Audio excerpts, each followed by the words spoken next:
Bonjour. Alors, en direct du siège d'IESF, je salue aussi les nombreuses personnes qui nous suivent en ligne et je salue évidemment les gens qui sont en présentiel dans la salle. Ingénieurs et scientifiques de France, c'est l'organe représentatif des ingénieurs français qui est reconnu d'utilité publique depuis 1860. Gustave Eiffel en fut président. Alors, je vous invite à visiter notre site. Alors, aujourd'hui, mardi 13 juin 2023, le thème choisi, dette, inflation, remontée des taux, quelle solution pour protéger son épargne? Optimiser son patrimoine ou sa trésorerie d'entreprise face au contexte économique et financier.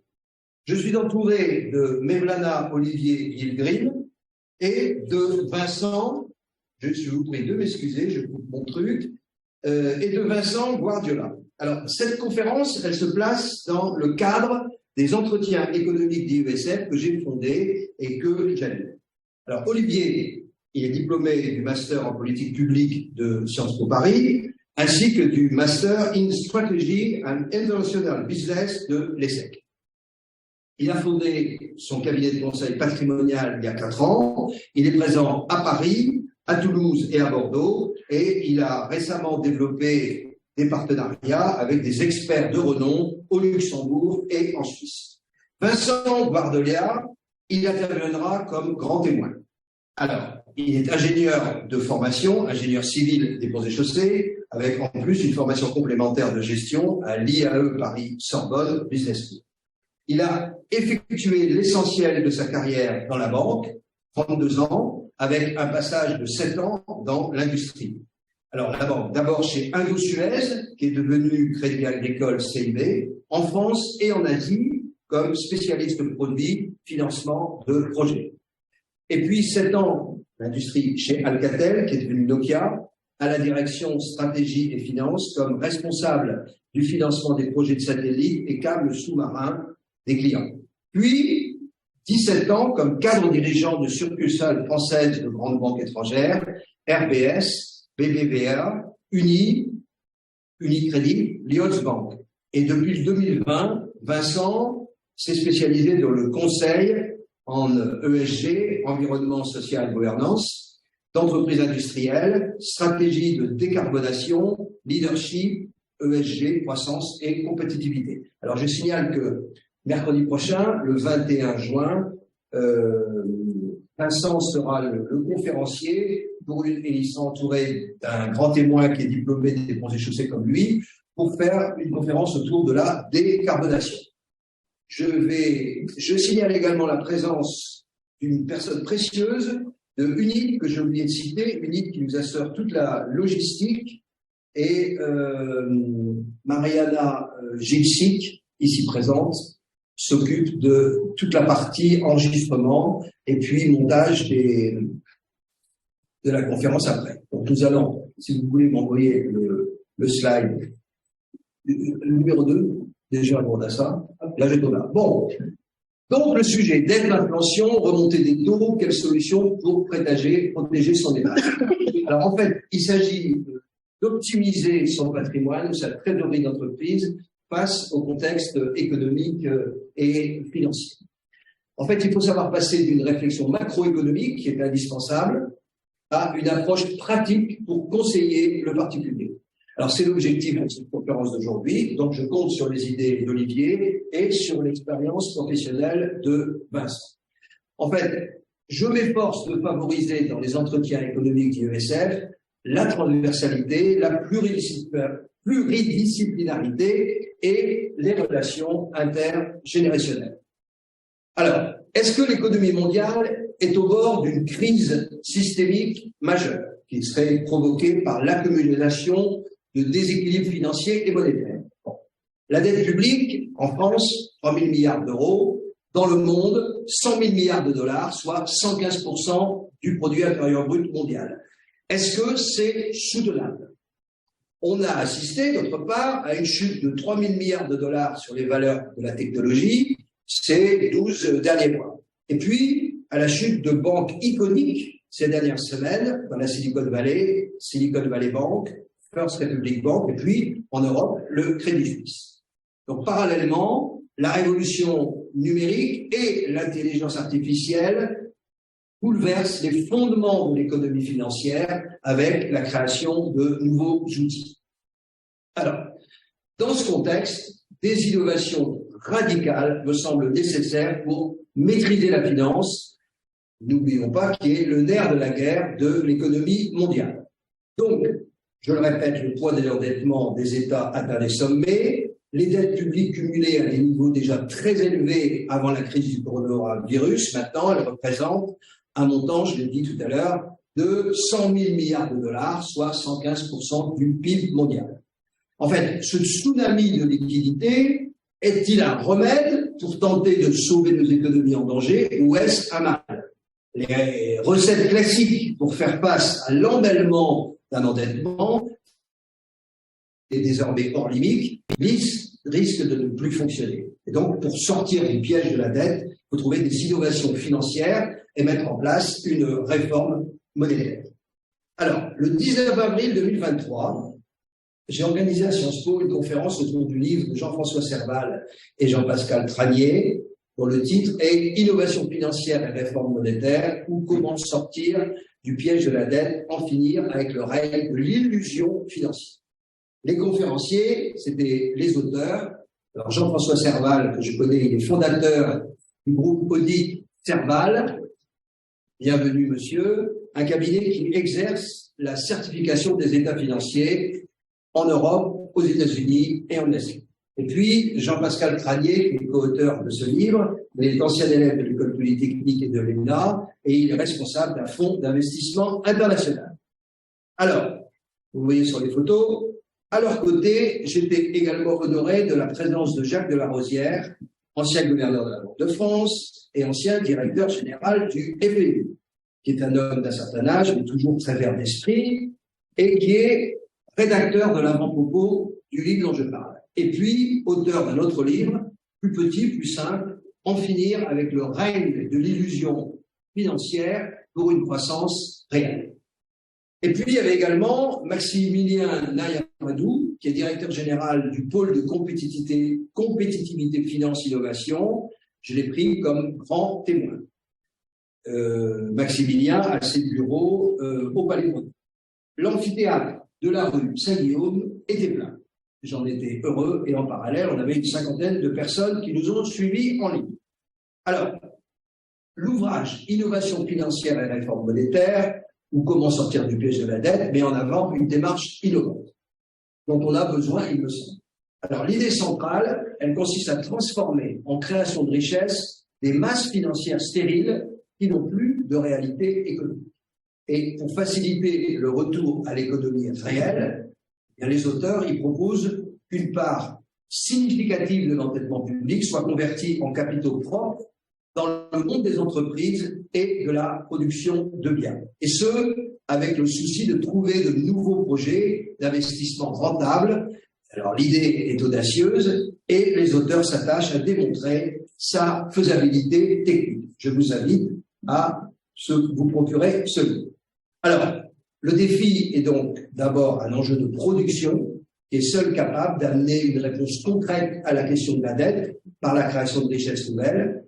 Et dans cette approche, la monnaie, elle doit rester le plus neutre possible par rapport aux échanges et donc ne pas interférer avec le mécanisme de l'offre et de la demande qui doit jouer pleinement son rôle. Donc cet objectif, il dépend d'abord de l'action des banques centrales. Elles doivent retrouver leur rôle de garde-fou du système monétaire qu'elles avaient peut-être un peu perdu. Alors, parce que tout au long des dernières décennies, l'évolution de l'économie financière a conduit à la création de monnaies hors de toute limite. En fait, cette approche par l'investissement et la production, eh bien, c'est un mouvement qui est déjà assez bien engagé. C'est celui de la mise en place de vastes programmes d'investissement nationaux et internationaux dans des grands projets d'infrastructure et de recherche dans des secteurs innovants. Alors, la Chine nous a donné l'exemple avec les routes de la soie, les routes de la soie.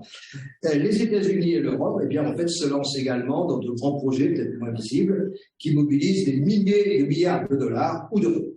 Alors, encore faudra-t-il que les forces du marché rémunèrent de façon adéquate l'épargne disponible, comme le souligne pertinemment le gouverneur Jacques Delarosière. Donc, l'histoire contemporaine des marchés financiers prouve que ce pari est réaliste. On a constaté d'ailleurs dans l'histoire une forte hausse des actions dans les périodes suivant le creux d'une crise financière.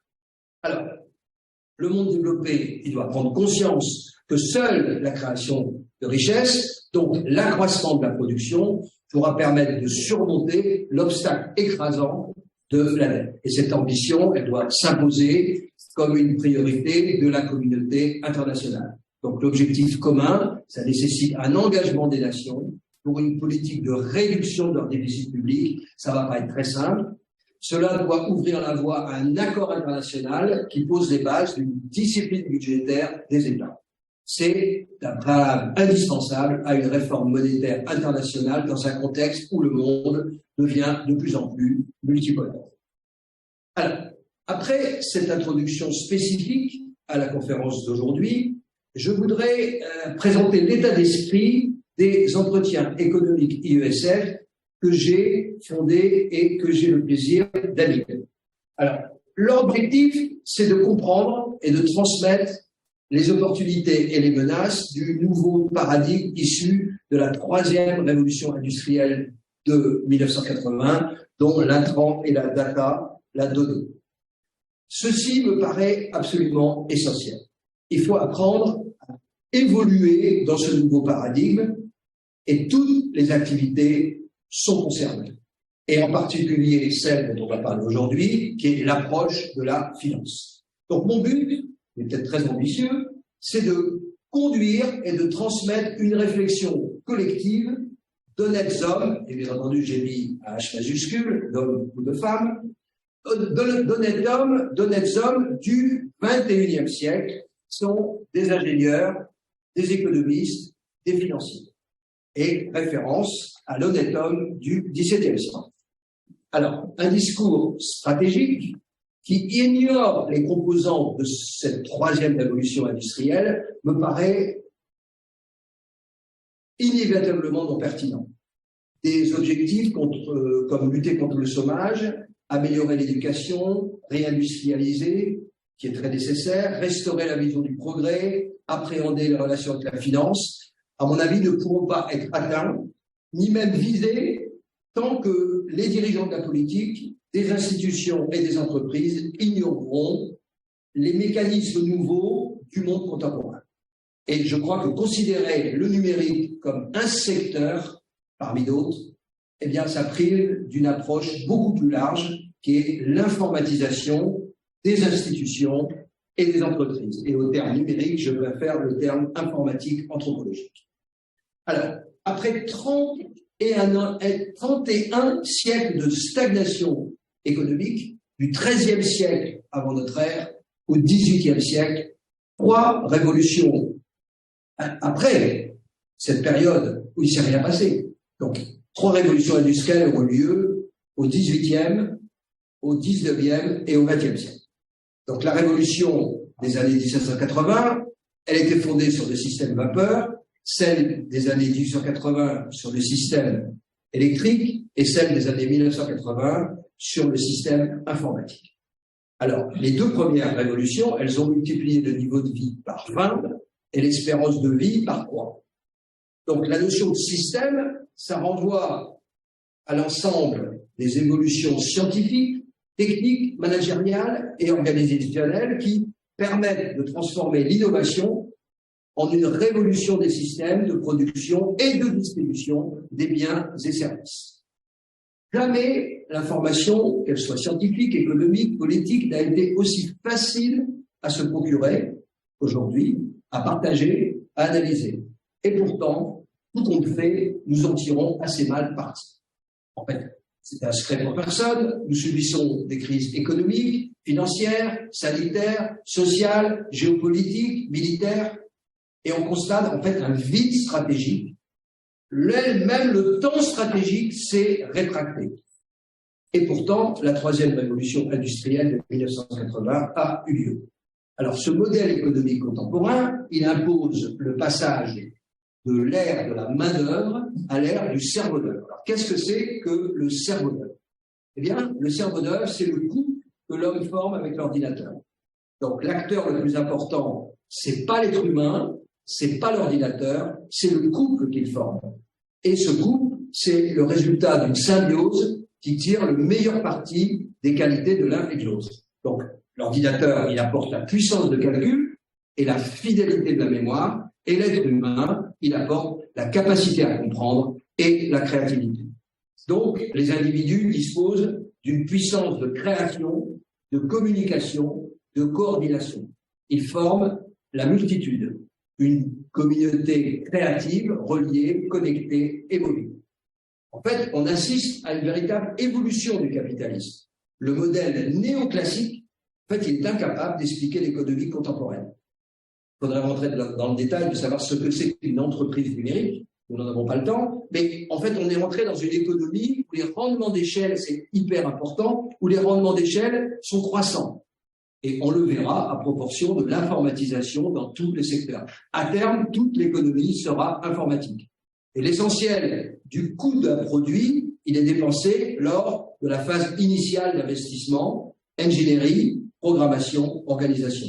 Et c'est la théorie du coût marginal zéro. Le coût marginal est nul ou négligeable. L'économie, de ce fait, est hyper capitalistique, hyper entrepreneuriale. Et cette évolution du capitalisme appelle bien plus une adaptation technologique. Ça exige de chaque entreprise, de chaque institution, une remise en cause profonde de son mode de fonctionnement pour redessiner les organisations, les écosystèmes et les relations sociales. Alors, pour marquer la profondeur des bouleversements, j'ai pris la liberté d'inventer un néologisme, oglonomie. Du grec oglos, multitude, et toujours nomos, comme dans l'économie, l'organisation. En fait, on vit au règne de la donnée à l'ère de la multitude. Et comme je le disais tout à l'heure, les termes économie, numérique et digitale sont en fait trop limitatifs. Donc le grand saut dans le monde de l'informatisation généralisée, eh bien en fait, c'est le sésame qui permet de repenser nos organisations pour qu'elles deviennent ouvertes, collaboratives et libératrices de création de valeur. L'intrant de la troisième révolution industrielle, c'est la donnée, la data. Comme la vapeur et l'électricité ont été les intrants de la première révolution industrielle de 1780, puis de la deuxième de 1880. Et en fait, cette data, il faut savoir l'appréhender, la raffiner. Et c'est en ça qu'une entreprise doit être data-driven. Et le capital immatériel, d'ailleurs qui n'est pas appréhendé par la comptabilité, le capital immatériel essentiel de cette entreprise, eh bien, c'est le système d'information. Et le data-driving, il se base sur une approche qui consiste à prendre des décisions stratégiques sur la base d'une analyse et d'une interprétation des données. Alors, l'onclonomie, ça amplifie la globalisation des chaînes de valeur et ça favorise les rendements croissants. On assiste au passage d'une économie de masse à une économie du ciblage des besoins du consommateur final. Et évidemment, l'onclonomie ne correspond pas à l'économie actuelle. Nos sociétés ne sont pas encore parvenues à la maturité de l'informatisation. Mais cette révolution industrielle n'a que 43 ans et une révolution industrielle, si on se réfère aux deux précédentes, ça dure 100 ans. L'onclonomie, c'est un repère qui est posé à l'horizon du futur pour faire apparaître les conditions nécessaires au règne de la donnée, à l'ère de la multitude. Alors, il y a certes un essor des startups depuis 15 ans en France et en Europe, mais l'Europe a longtemps ignoré les conséquences de cette troisième révolution industrielle. Elle nous a fait entrer dans un monde hyper-industriel, avec un système économique de plus en plus robotisé, numérisé et électrifié. Pour la production et la distribution de biens et services, l'intelligence artificielle générative, vous le savez, elle accélère ces transformations. Pour le moment, la Chine et les États-Unis détiennent 100% des grandes plateformes mondiales, les GAFAM et les BATX, et 80% des licornes mondiales en capitalisation. Il est temps que l'Europe et la France se réveillent. La parole est maintenant à Olivier Meblana-Yildirim. Je vous remercie. Merci Christophe pour cette introduction, donc toujours très intéressante et et très détaillé sur l'économie en général, mais c'était important d'avoir cette introduction détaillée pour ensuite s'intéresser aux solutions particulières. Et donc là maintenant, on va regarder plus concrètement les solutions pour protéger son épargne et surtout économiquement d'où on vient. C'est ça le principal. Donc du coup voilà, merci pour les slides. Donc le but de la conférence d'aujourd'hui, c'est bien de comprendre d'où vient la dette, d'où vient l'inflation et quelles sont les solutions en fait pour se protéger face au contexte économique actuel. Donc principalement, donc là en fait on va exposer en 2 temps. Principalement, comment on s'est retrouvé dans le contexte actuel, pourquoi l'inflation augmente, pourquoi la dette a explosé et pourquoi en fait quelles sont les conséquences concrètes sur vos économies, sur l'épargne et quelles sont les conséquences sur l'entreprise. Donc pour ça, j'aurai l'honneur d'être complété par Vincent qui pourra faire différentes interventions pour compléter notre exposé. Et deuxièmement, les solutions concrètes, parce que actuellement, ce qui est intéressant, c'est de voir comment on peut investir, comment on peut protéger son épargne et comment en fait on peut la faire travailler au mieux face à l'inflation et le contexte actuel. Donc premièrement, déjà en fait, faut savoir d'où on part.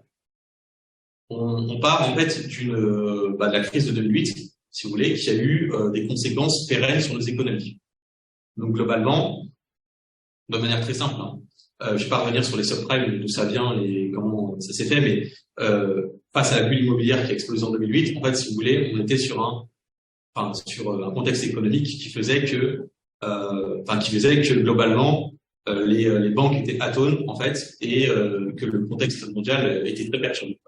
C'était très difficile d'avoir des financements et si les banques n'avaient pas été exploitées par les États et recapitalisées, ça n'aurait pas relancé la machine économique. Donc pour relancer la machine économique, les États en fait se sont beaucoup endettés et surtout les taux ont été amenés à 0.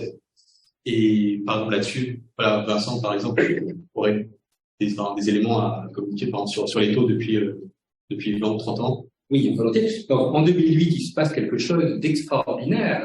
Le tsunami qui frappe le monde financier en 2008 est supérieur à la crise de 1929 pour l'ensemble de l'économie. Il y a une crise financière, elle est financière en 2008, mais c'est une dévastation.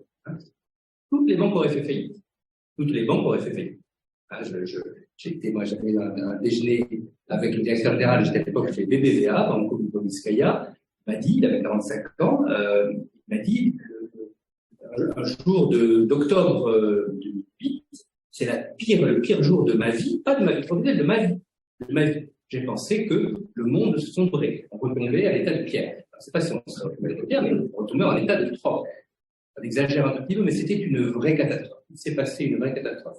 L'origine, on la connaît, les subprimes, etc., mais il se passe une catastrophe. Donc là, il n'y a pas le choix, les gouvernements massivement viennent en soutien de la finance, du monde de la finance, c'est-à-dire de la possibilité d'avoir sa feuille de paye alimentée médicaments. C'était le cas, les feuilles n'étaient pas faites au niveau mondial. Et seul avec les banques centrales. Alors, grâce aux banques centrales et aux États. L'État américain se force. L'État américain convoque les présidents des 20 plus grandes banques américaines et leur dit « Je vais prendre 20% de capital. Peut-être dans cette salle, vous ne sortez pas. » Et les présidents de banque disent « Mais je n'ai pas le droit. Une augmentation de capital, il faut une assemblée générale. » Vous démerdez. Moi, je dramatise un peu le sujet, mais c'est un vrai drame qui se passe. Heureusement, ça n'était pas su à ce point fini, étant donné dans le Maelstrom, c'était chez RBL, elle n'est pas passée chez l'univers. C'est incroyable. Donc, je dramatise un petit peu pour montrer qu'il se passe vraiment quelque chose de très grave. C'est le domaine financier et, bien entendu, la catastrophe financière, qui a fait que toutes les grandes banques d'affaires ont disparu, elles se sont transformées. Même ça, que ça a acheté une banque. Celles qui ont survécu au niveau de pure banque d'affaires se sont transformées et il y a eu une dévastation. Donc, les banques centrales et les États doivent massivement aider la sphère financière pour éviter que l'économie prenne la direction de 1929 et qu'on ait une crise économique massive. Il n'y a pas le choix. Dans les quelques années autour de Lehman, les quelques années, il n'y a pas le choix. Là, j'ai passé plusieurs années de ma vie à étudier, à lire à peu près tous les cas. Une chose est sûre, les gouvernements n'avaient pas le choix. On aurait une crise terrible. Donc, je reviens à ce que dit Olivier, Injection massive de liquidité. Oui, c'est vrai que, je viens l'expliquer, il y a des surévaluations d'actifs, donc il n'y a pas le choix, sinon c'est le retour au troc. Voilà. Et donc ça a eu, ça a eu quand même des conséquences. Par exemple, à titre d'exemple, 1 000 milliards de dollars en injectés en 2009, juste pour sauver le système. Donc, les taux sont passés à zéro. On a eu une période assez extraordinaire durant laquelle, en fait, les États, si vous voulez, s'enrichissaient en empruntant. C'est-à-dire que, par exemple, l'Allemagne, elle empruntait à moins 0,5.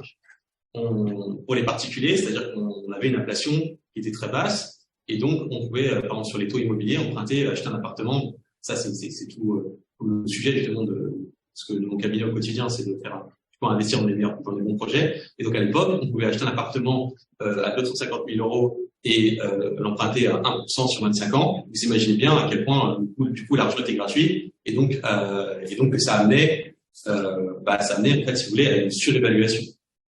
Il y a eu une surévaluation globale, surévaluation des actifs, et donc ce qui fait que, avec autant d'argent qui est gratuit, forcément, voilà, vous voyez les prix de l'immobilier, l'augmentation sur 20 ans.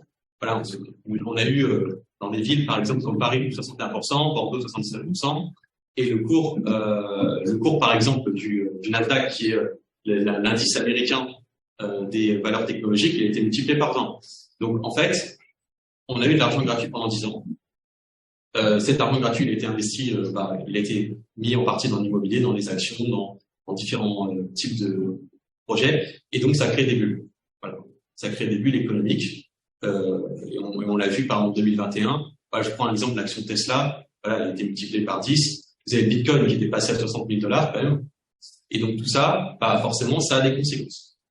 Et l'une des conséquences qui peut s'expliquer en partie par l'injection de monnaie, c'est l'inflation. Et donc depuis l'année dernière, donc là, on va voir tout à l'heure qu'il y a quand même un danger sur l'épargne. Donc c'est important de protéger son épargne en investissant dans des projets qui essayent au moins d'égaler l'inflation.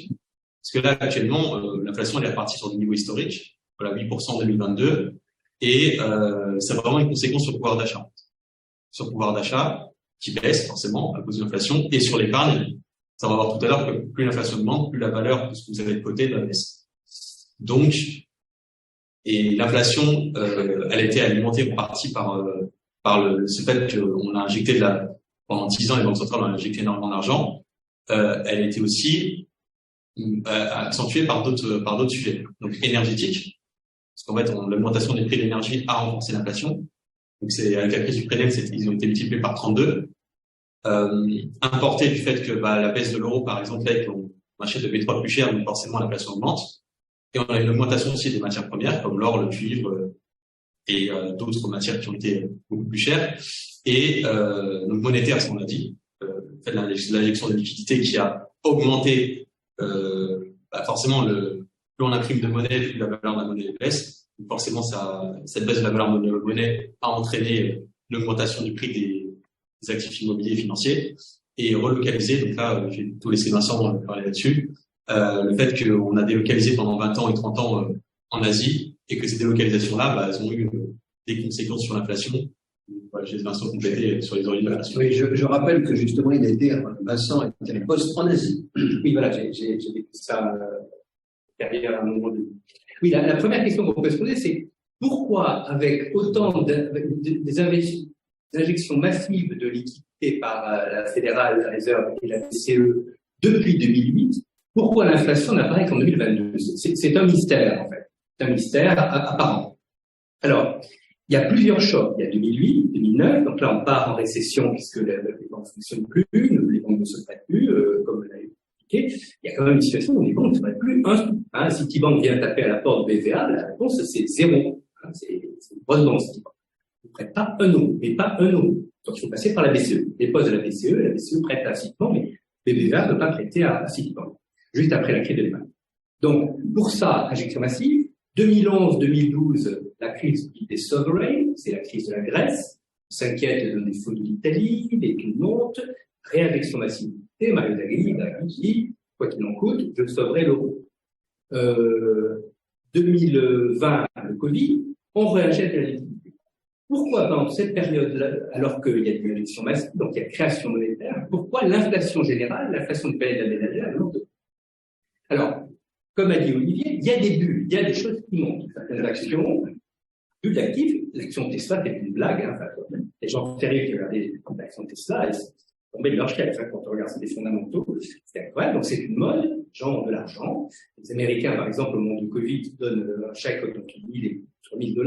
Les Américains achètent des actions Tesla avec leur là de défense contre le problème du Covid et qui sont bloqués chez eux. Donc, il y a des bulles, il y a un peu d'immobilier sur les actions actives, mais il n'y a pas d'augmentation du prix général de panier de la ménagère, de la définition de l'inflation générale.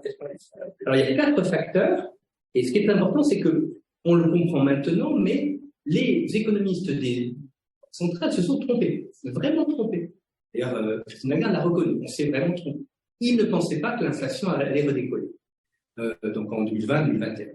Alors, il y avait 3 éléments sous-jacents qui expliquaient pourquoi on avait beaucoup de liquidités, donc beaucoup d'argent disponible et des taux d'endettement très bas, et pas d'augmentation de panier ménagère. C'est 4 facteurs. Quantitative easing, donc ça joue, hein, beaucoup de liquidités, taux très bas, ça permettait d'avoir une inflation basse. Le coût d'énergie, non, pardon, excusez-moi. On arrive au moment du choc qui est révélé par bien sûr, l'Ukraine, hein, l'invasion de l'Ukraine. On a une révélation de facteurs qui fait le quantitative easing. On a une hausse du coût de l'énergie dont on pense qu'il va être durable. On a la fin du chèque de la mondialisation. Alors ça, c'est important. On n'avait pas forcément conscience, les économistes le savaient, mais en gros, pendant une vingtaine d'années, la délocalisation qui fait que les grippins en 1985 passent en fabrication chinoise, puis les téléviseurs, puis les smartphones, ces éléments-là donnent un gain de pouvoir d'achat français moyen entre 1 000 et 2 000 euros. Chaque année, c'est pas M. Macron qui fait un chèque, la mondialisation, qui a bien sûr des effets pervers, hein, donc on relève maintenant, donne un réel pouvoir d'achat, augmentation avec le même panier, avec les mêmes 5 000 euros, on peut acheter plus de produits parce qu'ils sont fabriqués en Asie. Donc, on a la fin du chèque de la mondialisation puisqu'on prend conscience de la dépendance de ces productions en Asie. Et enfin, pas l'oublier, on pense, il y a un effet, il y a le chèque à faire là de la transition écologique. Il y a des investissements de l'État qui pourraient être allés ailleurs et qui vont aider à l'installation d'éoliennes et d'autres, qui n'ont pas d'effet immédiat. L'électricité qui vient des éoliennes, elle est plutôt plus chère. Quand on investit 100 millions pour mettre des éoliennes, dans un premier temps, il n'y a pas de contrepartie pécuniaire intéressante pour le panier de la ménagère. Donc ces 4 éléments nous permettent, révèlent qu'on sort d'une période un petit peu folle, un petit peu extraordinaire. On était, voilà, cette inflation très basse, alors qu'il y a beaucoup d'argent liquide, c'était un peu un mystère, et on rentre dans une période d'inflation durable, un retour. Les optimistes disent c'est un retour à une inflation durable raisonnable, les pessimistes disent non, on a, compte tenu de ces éléments-là, une inflation élevée qui va durer un certain temps.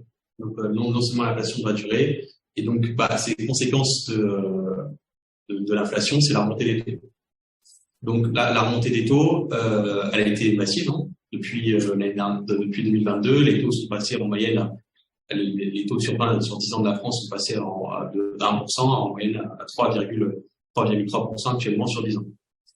Donc, cette remontée des taux, en fait, si vous voulez, il y a un dilemme à chaque fois entre on va augmenter les taux donc pour faire baisser l'activité économique. Donc, cette baisse d'activité économique va faire baisser les prix. Donc, cette baisse des prix va entraîner une baisse de l'inflation et la récession économique. Voilà. Donc là, en fait, on est sorti d'une période, comme Vincent l'a dit, qui est anormale, de 10 ans où non seulement il y a beaucoup de liquidités, les taux étaient bas et les actifs étaient pas chers. Là, on rentre dans une période où les taux sont élevés. Donc, emprunter devient cher. Donc, qui dit emprunter devient cher, qui dit que ça a des conséquences réelles sur les projets qui sont dit tout à l'heure, que il y a maintenant il y a des investissements qu'il faut prévoir par rapport à d'autres.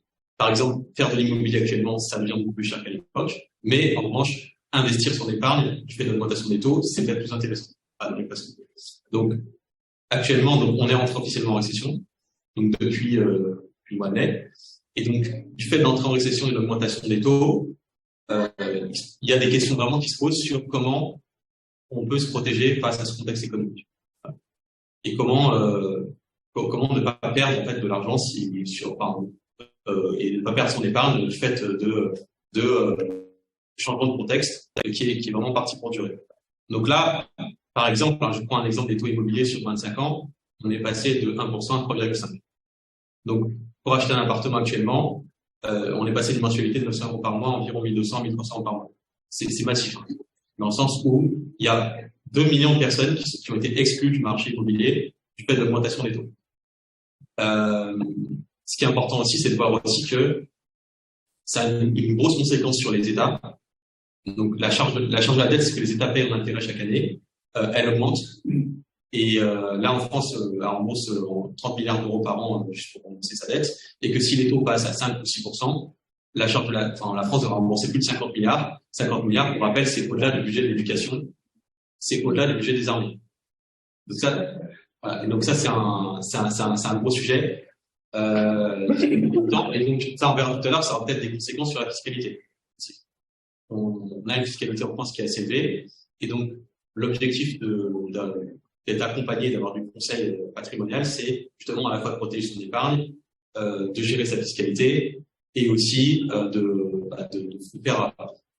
d'optimiser en général sa situation. C'est pareil pour l'entreprise en fonction du contexte économique qui actuellement n'est pas favorable. N'est pas favorable, que ce soit pour les particuliers ou les professionnels. Donc l'inflation et les taux élevés, c'est parti pour durer. Donc c'est parti pour durer longtemps. Puisque on l'a vu tout à l'heure, l'inflation elle est structurelle. La hausse des taux, pour l'instant, n'a pas produit ses effets escomptés. C'est-à-dire que l'inflation, certes, elle est en train de diminuer, mais on restera à des niveaux qui sont quand même assez élevés depuis une dizaine d'années. Et donc le danger sur l'épargne, il est réel, parce qu'on va voir avec des exemples précis que l'inflation rogne la valeur de l'épargne et en fait c'est une perte de valeur chaque année. Peut-être Vincent d'un insert sur les taux à 10 ans et donc l'évolution depuis une vingtaine d'années. Voilà. Si on a parlé donc de 2008, les 15 dernières années, cette période un petit peu folle où on a une inflation étonnamment basse, voire négative dans certains pays à certains moments. Si on prend du recul, donc là j'ai un graphique, je ne vais pas le projeter parce que c'est très simple. J'ai commencé à travailler en 1982 dans la banque et dans la dette de grandes entreprises et dans l'equity dont je m'occupais de l'introduction en bourse. Je connaissais bien ces marchés et je me suis pas occupé de l'épargne. Je suis le pire des exemples pour Olivier. J'ai tout mis, j'avais pas grand-chose, j'ai tout mis en fonds euros. Voilà, j'ai placé ça à la banque ou en compte sur livret ou équivalent. Puis après encore des banques. Fonds euros, surtout pas de risque, avec une garantie de la banque que elle me rapporterait pas beaucoup d'argent forcément, mais au moins mes 100 € vaudraient 100 l'année suivante ou les 50. En fait, c'était pas un si mauvais choix que ça. Quand on regarde la différence entre l'inflation et les taux, donc je commence à travailler en 1982, l'inflation est encore à 13% et les taux sont à 17%. L'OAT 10 ans, 17%. Je démarre ma vie professionnelle, il est très coûteux de s'endetter à 17%, un taux immobilier, ça fait mal, ça coûte cher. Et l'inflation est élevée. Et il se passe quelque chose d'extraordinaire sur les années 82-85, ceux qui ont vécu de l'intérieur, qui étaient aux affaires, il y a une baisse structurelle de l'inflation. Franchement, je ne croyais pas. Je me rappelle, je travaillais sur le lancement d'Eurotunnel, 85, on me disait l'inflation va durablement s'établir autour de 3%. Personne n'y croyait. Bon. Donc, entre 1985 précisément et 2021, l'inflation est au plus à 3% autour de nous. On a, donc, 85, 2020, l'école, ça fait presque 30 ans d'inflation très basse. En revanche, les taux, eux, baissent très lentement. En 1995, ils sont encore à 7%. Inflation de taux. Donc, on a des taux d'intérêt réels sans risque, ni sans risque, les Français, l'État français va pas faire défaut. Une chance pour l'OAT, quand on est américain, mais en France, l'obligation du Trésor, taux sans risque, on a un vrai taux d'intérêt réel. Donc finalement, moi qui me suis senti très bête, littéralement pendant 35 ans, de ne pas m'être occupé de mon épargne, c'était pas si idiot que ça parce que cet argent ne perdait pas de valeur. Je gagnais en taux d'intérêt réel, de quoi en gros maintenir le pouvoir d'achat de mon épargne. Ce n'est plus du tout le cas. Alors là, vraiment, quand on regarde ces graphiques, il y a un vrai retournement, Olivier va y revenir, un vrai changement de paradigme. Il n'y a pas photo. On a vraiment un changement où les taux d'intérêt réels sont très bas, parce que les gouvernements continuent de agir. On parle de révolution de la finance. Vous entendez partout que la finance est trop exigeante dans ses taux de rentabilité pour financer à la fois la dette d'État, qui lourde, 11% du PIB, et les énormes investissements de transition écologique. On dit, le problème, c'est que les détenteurs de capitaux, les épargnants, sont trop exigeants sur le rendement. Ça veut dire, pour ceux qui ont de l'épargne, que ça va être difficile de garder un taux d'intérêt réel élevé sans, c'est même pratiquement certain que ce sera pas le cas. Donc, je conclus ce petit laïus en disant, ceux qui feraient la même bêtise que celle que j'ai faite il y a 30 ans, aujourd'hui feraient une très grosse erreur. Et d'ailleurs, j'ai changé moi aussi, indépendamment d'Olivier, j'ai changé de stratégie en disant, je ne peux pas me permettre pour mes années planétidiennes de laisser des fonds sans risque. Voilà, c'est pas longtemps, avec une rémunération de taux sans risque, ce sera une catastrophe, je perdrai beaucoup de valeur. Voilà. C'est pour ça qu'en fait, vu que le contexte économique a changé depuis une dizaine d'années, vous avez, il y a des solutions pour protéger son épargne. Et donc, pour éviter, en fait, du fait que, je prends un exemple très simple, le fonds euro livret A, on a des taux qui sont bas et vous avez une inflation qui est très élevée. Là, on a fait des simulations concrètes de 10 000 euros placés en 2022. Si on maintient sur des fonds euros, sur des livrets A, c'est un rendement certes garanti, mais un rendement faible, voilà la conséquence en 2050, en 2040. Les 10 000 euros deviendraient 2 969 euros. Donc, vous avez une perte de quasiment 70% de ce que vous avez placé sur 20 ans. Donc, les taux, pour faire ça, les taux réels sont à combien? Donc, là, les taux réels sont à 3%. Vous avez un taux réel à 3% et une inflation qui se maintient autour de 8%. Enfin, c'est des hypothèses, qui sont. Donc, le taux réel, entre guillemets, est à -5. Est à -5. Vous avez un taux réel à -5. C'était le cas l'année dernière. En tout cas, si le taux réel se situe entre -3 et -5, vous avez en tout cas, à minima, une perte de la moitié de votre capital sur 20 ans, ce qui est quand même assez massif. Et donc, vu on a changé de période de période économique, et en fait, si l'augmentation des taux d'intérêt n'a pas rattrapé l'augmentation de l'inflation. Pas du tout. On a un écart qui est très fort entre les deux. Donc, vu que l'inflation est au-dessus des taux d'intérêt chaque année, ça nécessite de changer de stratégie. Voilà. Et ça nécessite de refaire des investissements, justement. Je pourrais vous présenter des exemples tout à l'heure d'investissements que j'ai fait avec certains clients particuliers et professionnels, qui permettent à la fois de maintenir l'épargne, donc de ne pas perdre d'argent, mais surtout de diversifier son capital. Voilà. Parce que le problème aussi de mettre tous ces œufs dans le même panier, d'avoir tout sur du rendement garanti, ça Vincent l'expliquera tout à l'heure, c'est que non seulement quand en 2022, quand on a une crise des obligations, l'obligation c'est ce qui est notamment les obligations d'État, on a une crise d'obligations, donc en fait il y a une baisse de moins 20% sur un an de la valeur, c'est quand même assez massif. Et donc même sur des profils qui sont très peu risqués, en fait ils ont perdu de l'argent. Et donc le but aujourd'hui, c'est de trouver des stratégies pour à la fois ne pas perdre de l'argent, économiser fiscalement aussi, puisque on va voir tout à l'heure qu'il y a des solutions qui permettent de réinvestir dans l'économie réelle. Ça, c'est un sujet qui est important. Et actuellement, il y a une très grosse partie des comptes courants, des livrets qui sont pas réinvestis dans des projets concrets. Donc là, c'est vraiment de réinvestir dans l'industrie, dans l'écologie et dans ces projets-là. Et également, il y a une grosse partie d'optimisation de la succession et de la fiscalité qui sont importantes.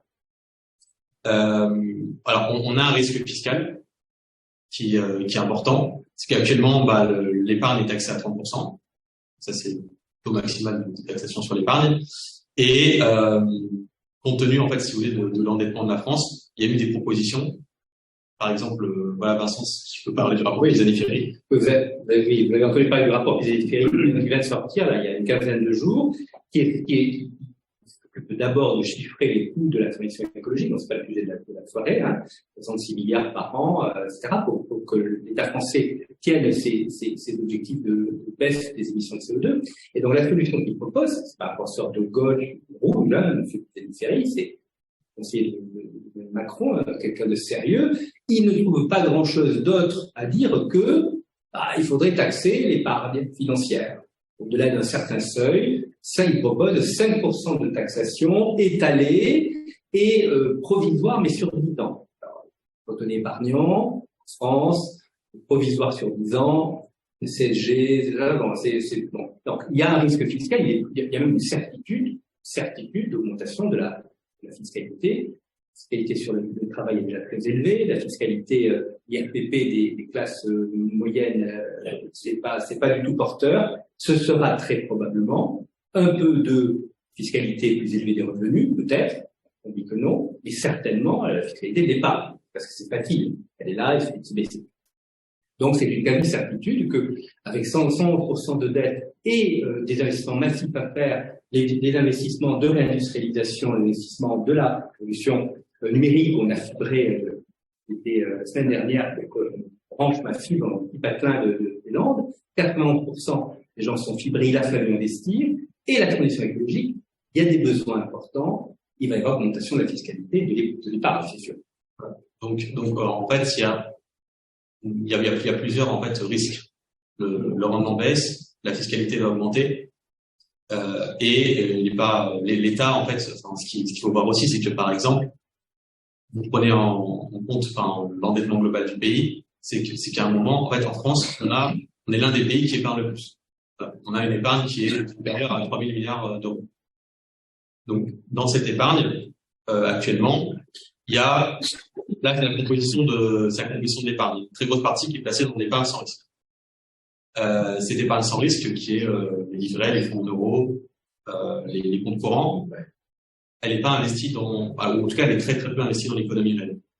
Et donc, ce qui fait que il y aura de plus en plus, plus le temps va avancer et plus l'État aura des problèmes de financement, la tentation de taxer cette épargne, en tout cas de prendre cette épargne. Donc, notre travail, justement, c'est non seulement de la faire travailler dans des projets concrets.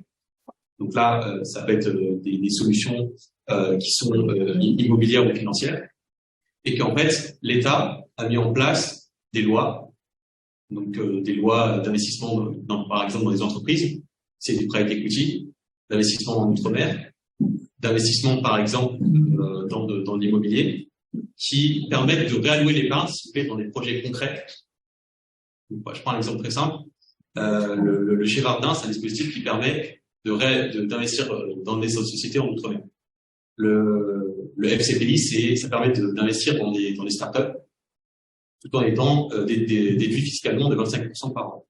Et ben, ça, c'est des solutions, en fait, qui sont hyper intéressantes, qui permettent, à la fois de réinvestir son épargne, tout en la conditionnant à une réduction fiscale. Et donc ça permet à la fois de faire travailler ses économies dans des places plus rentables. Et par exemple, tout à l'heure, je présenterai l'exemple d'un fonds qui investit dans la transition écologique. On peut investir dans la transition écologique tout en ayant un crédit d'impôt. Et donc, ces investissements-là, ils sont directement, en fait, investis dans l'économie réelle, au lieu d'être dans des produits, certes pas risqués, mais qui ne profitent pas, en tout cas, à l'économie française. Et par exemple, il y a un aspect qui est important, ça, j'essaie de compléter, c'est pas parce qu'on a investi dans le passé dans des fonds euros, dans des obligations d'État garanties, que il n'y a pas de risque. Et il y a une baisse de valeur. Oui, voilà. Un élément qu'il ne faut pas ébruiter, on n'est pas tant que ça autour dans la salle et autour d'écran. Vous avez un fonds, une banque, je vous citerai le nom, en euros, d'accord? Je ne veux pas prendre risque, donc vous avez un fonds en euros. Aujourd'hui, il rapporte 1%. Il rapportait l'année dernière 1%. Pour rapporter 1%, ce n'était pas si facile l'année dernière de rapporter 1%, parce que l'obligation d'État était à zéro, était négative. Donc ce fonds, depuis une dizaine d'années, qui vit depuis une dizaine d'années, avait des obligations sans risque, grande communauté, très bien communauté et obligation d'État, qui petit à petit baissaient. Donc ce 1% d'aujourd'hui, c'est le résultat d'une histoire qui a commencé à 4% il y a 10 ans, il en restait des traces et ça avait laissé. Si aujourd'hui, tous autour de la table, on demandait à sortir de ce fonds, ben la banque ne pourrait pas honorer sa signature. Elle ne pourrait pas nous garantir que 100 € qui apparaissent sur la valorisation, c'est bien 100 €, parce qu'elle ne peut pas vendre son portefeuille d'obligations qui est en moyenne à 1%, parce que les taux sont montés à 3. Et donc, si elle vendait massivement, parce qu'il y a des retraits massifs, elle ne pourrait pas. Elle ne pourrait pas.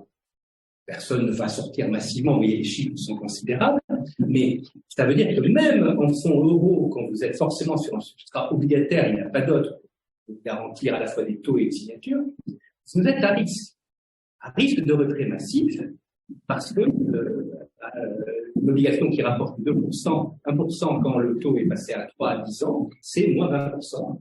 À terme, vous la montez à 80 centimes l'euro. Donc, même ça, c'est pas si évident que ça. Alors, il ne faut pas débruiter le sujet, parce qu'il ne faut pas que les gens paniquent. Il n'y a pas de raison. Mais, parce que les gens n'ont pas l'usage de ces milliards, ces centaines de milliards, en fonds de la BPI, comme disait Olivier. J'avais pris, c'est magnifique, c'est private equity, donc c'est pas assez risqué, mais au moins, ça participe à l'économie. Voilà. Il ne va pas y avoir de transfert massif des Français vers d'autres produits d'épargne à l'échelle. Mais même ça, c'est pas évident. Et voilà, même ça, c'est pas évident. Donc, voilà, ça alimente la discussion. Exactement. C'est-à-dire que même sur du fonds garanti, en fait, qui ont été achetés il y a quelques années, c'est-à-dire que compte tenu de la baisse massive qu'il y a eu l'année dernière, si on les revend maintenant, on perd de l'argent. Donc, même sur ça, c'est pas évident. Donc, c'est-à-dire qu'en fait, ce qu'il faut mettre en place, c'est une stratégie d'ensemble. Donc, c'est une stratégie patrimoniale qui fait que, cette stratégie-là, en fait, il existe pas mal de solutions de diversification. Donc, c'est important déjà, quand on investit, il y a plusieurs principes, c'est qu'on investit sur un horizon de temps. Donc, on investit sur du court terme, du moyen terme et du long terme. Évidemment, sur les solutions de court terme, les livrets, etc., font leur vie, parce que c'est du rendement garanti. Par contre, sur les solutions de moyen terme et de long terme, on peut trouver des investissements plus rentables. Et donc, notre travail au quotidien, justement, c'est de trouver ces investissements-là qui permettent, par exemple, d'avoir des rendements supérieurs à l'inflation, ou en tout cas d'égaler l'inflation par exemple, constituant un portefeuille d'actions. Et ça, par exemple, je prends l'exemple très simple, très parlant, c'est le rendement depuis 50 ans. Voilà, c'est le rendement des différents types de placements qui existent. Vous avez le livret A. Bon, il est en moyenne, si on divise par 20, par 50 ans, il est en moyenne à 3% par an.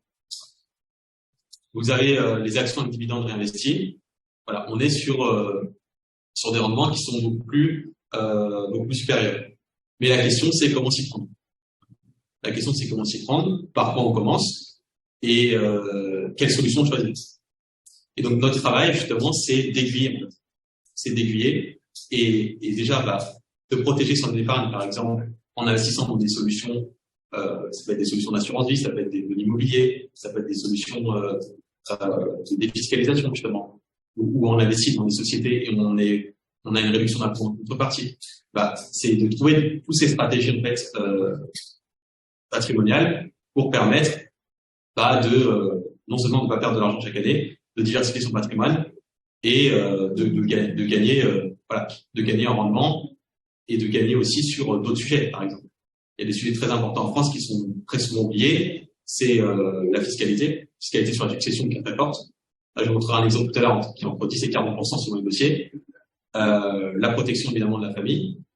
Donc ça, c'est un autre sujet très important que beaucoup de gens oublient. Et c'est pas en laissant dans des livrets ou des fonds garantis que s'il se passe quelque chose que le conjoint est protégé, ça c'est un sujet important. Et évidemment, il y a aussi le cas de l'immobilier. Donc l'immobilier, évidemment, c'est plus compliqué, c'est plus compliqué à financer. Mais par contre, sur le long terme, c'est un actif quand même qui permet de se protéger sur 20 ans, sur 30 ans, ça permet de se protéger en tout cas contre l'augmentation des prix, puisque sur les 30 dernières années, l'immobilier a pris beaucoup de valeur. Je prends un exemple très simple. Aussi, ça, c'est les différents marchés financiers depuis 2014.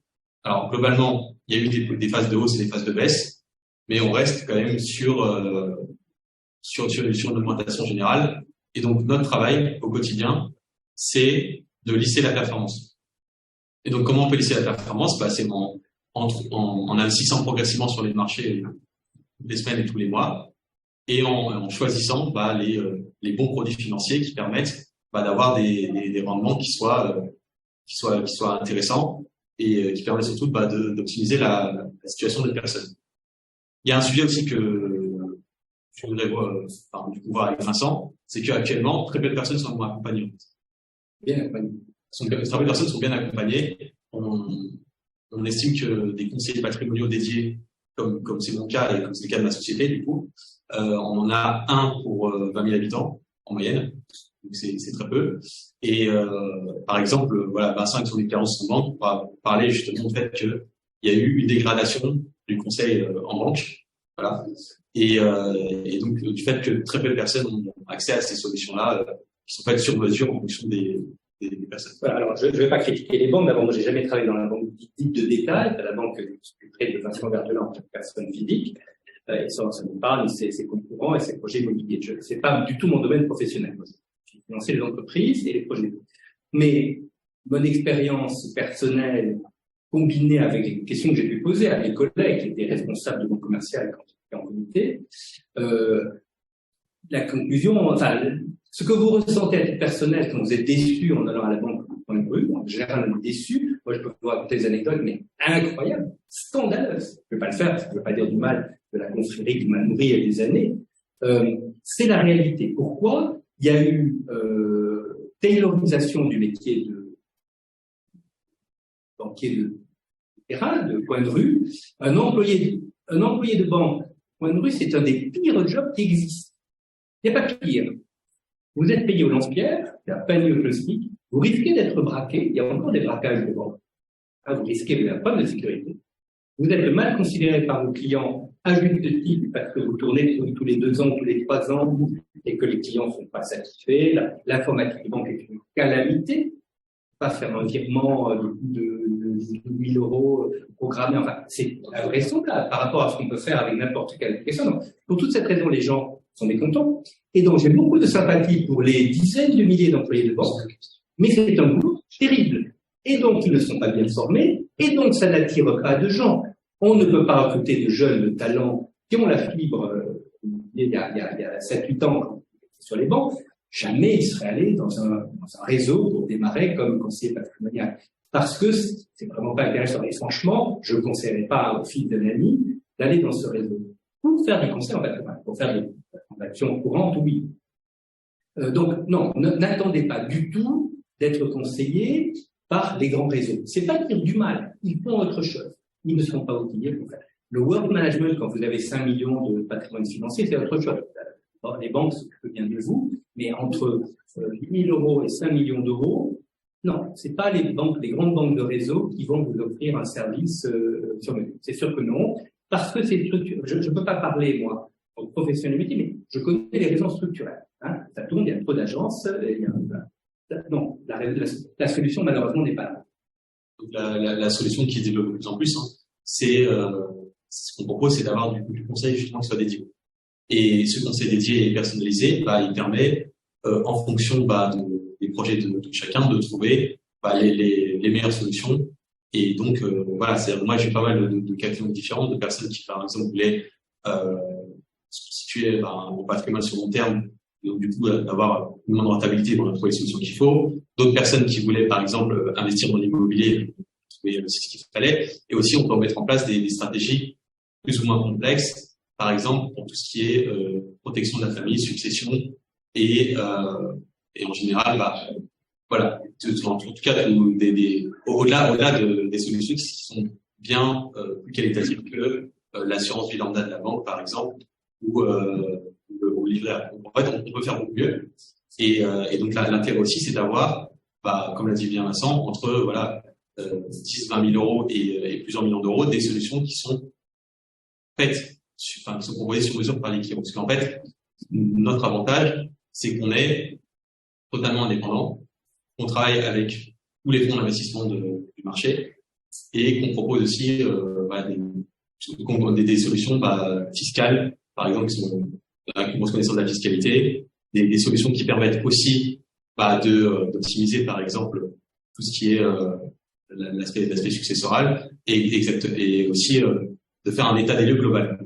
C'est vraiment un bilan, de faire un bilan. Voici votre situation, voici vos projets, et ensuite en fonction des solutions qui sont très importantes et très intéressantes, voilà ce qu'on peut trouver pour vous. Donc c'est pour ça que je vous ai fait un petit cas concret, voilà, d'un client qui a un couple avec 2 enfants, voilà, qui avait 500 000 € de liquidité, qui était investi qu'en compte courant et livrait, donc une rentabilité inférieure à 3%. Qui avait une tranche d'imposition de 41%, qui payait 17 500 € d'impôt par an, et qui n'avait pas fait de solution pour protéger sa famille. Donc ça veut dire que par exemple, si demain l'un des proches décède, ou si l'un des monsieur ou madame décède, ça veut dire que non seulement le conjoint, la plupart du temps, n'est pas protégé, et que la plupart de la famille n'a pas accès, une grosse partie du patrimoine sera taxée et ira dans toute sa famille. Pas décider à qui revient ces solutions-là. Donc ce qu'on a fait, c'est un bilan général. Donc on s'est attardé sur combien en fait parmi ces liquidités, comment elles s'étaient proposées, quel était le rendement, quels étaient les impôts et qu'est-ce qu'on pouvait faire justement pour protéger les conjoints et optimiser la succession. Donc ce qui est important, c'est la diversification. L'un des sujets principaux, c'est la diversification des actifs. Et il y a beaucoup, en fait, si vous voulez, de solutions, notamment le private equity. SCPI, c'est l'investissement dans l'immobilier d'entreprise, d'immobilier ou d'assurance sur mesure, en général, qui sont peu accessibles aux particuliers. Ils sont peu accessibles parce qu'en fait, c'est, par exemple, pour investir chez les fonds Pictet ou Edmond de Rothschild, il faut avoir plusieurs millions en général. Et donc, le fait de passer par des conseils dédiés et des cabinets dédiés, ça permet de faire baisser les seuils et donner des solutions en fait haut de gamme accessibles à beaucoup plus de monde. Ça c'est important. Et ce qui est important aussi, c'est de regarder quelle est la fiscalité, regarder comment on peut aussi réduire des impôts en investissant dans l'économie. Donc là, par exemple, on investit dans un fonds de private equity, donc dédié à la transition énergétique, qui est le fonds du FPS 123, qui a un taux de rendement de 6% par an. Et en investissant dans ce fonds-là, en fait, les clients peuvent réduire 27% d'impôts par an. Voilà. Ça, c'est important. Et donc, en choisissant des solutions fiscales, par exemple, qui sont la création de sociétés civiles ou la création d'assurance sur mesure, on a pu leur faire exonérer totalement le droit de succession. Voilà. C'est-à-dire que avant, ils avaient un pareil entre 10 et 45%, maintenant, ils sont à 0. Donc, en fait, c'est que au-delà de la protection d'épargne, c'est un conseil global qui permet en fait à tout le monde de gagner à la fois sur ses liquidités, ses impôts, la protection de la famille, de gagner aussi globalement en choisissant les meilleures solutions fiscales pour optimiser leur patrimoine. Et donc ça, c'est important en tout cas d'avoir l'opportunité d'avoir un audit sur mesure et donc d'avoir aussi quelqu'un qui vous suit sur long terme, qui accompagne. Donc ça, comme on l'a vu tout à l'heure, par rapport aux 80% des gens qui ont accès à leur conseil bancaire qui changent souvent, là, ça permet justement d'avoir du conseil sur mesure. Par exemple, en termes de rendement, sur un contrat de placement diversifié, on peut avoir des obligations, des actions, des SCPI, des contrats d'equity. Et je prends un exemple de 100 000 € placés avec un rendement brut, par rendement net de 6% par an sur 10 ans. Les 100 000 €, ils sont devenus 179 000 €.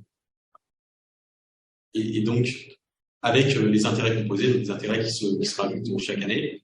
Et donc, ça permet d'avoir accès à des rendements bien supérieurs.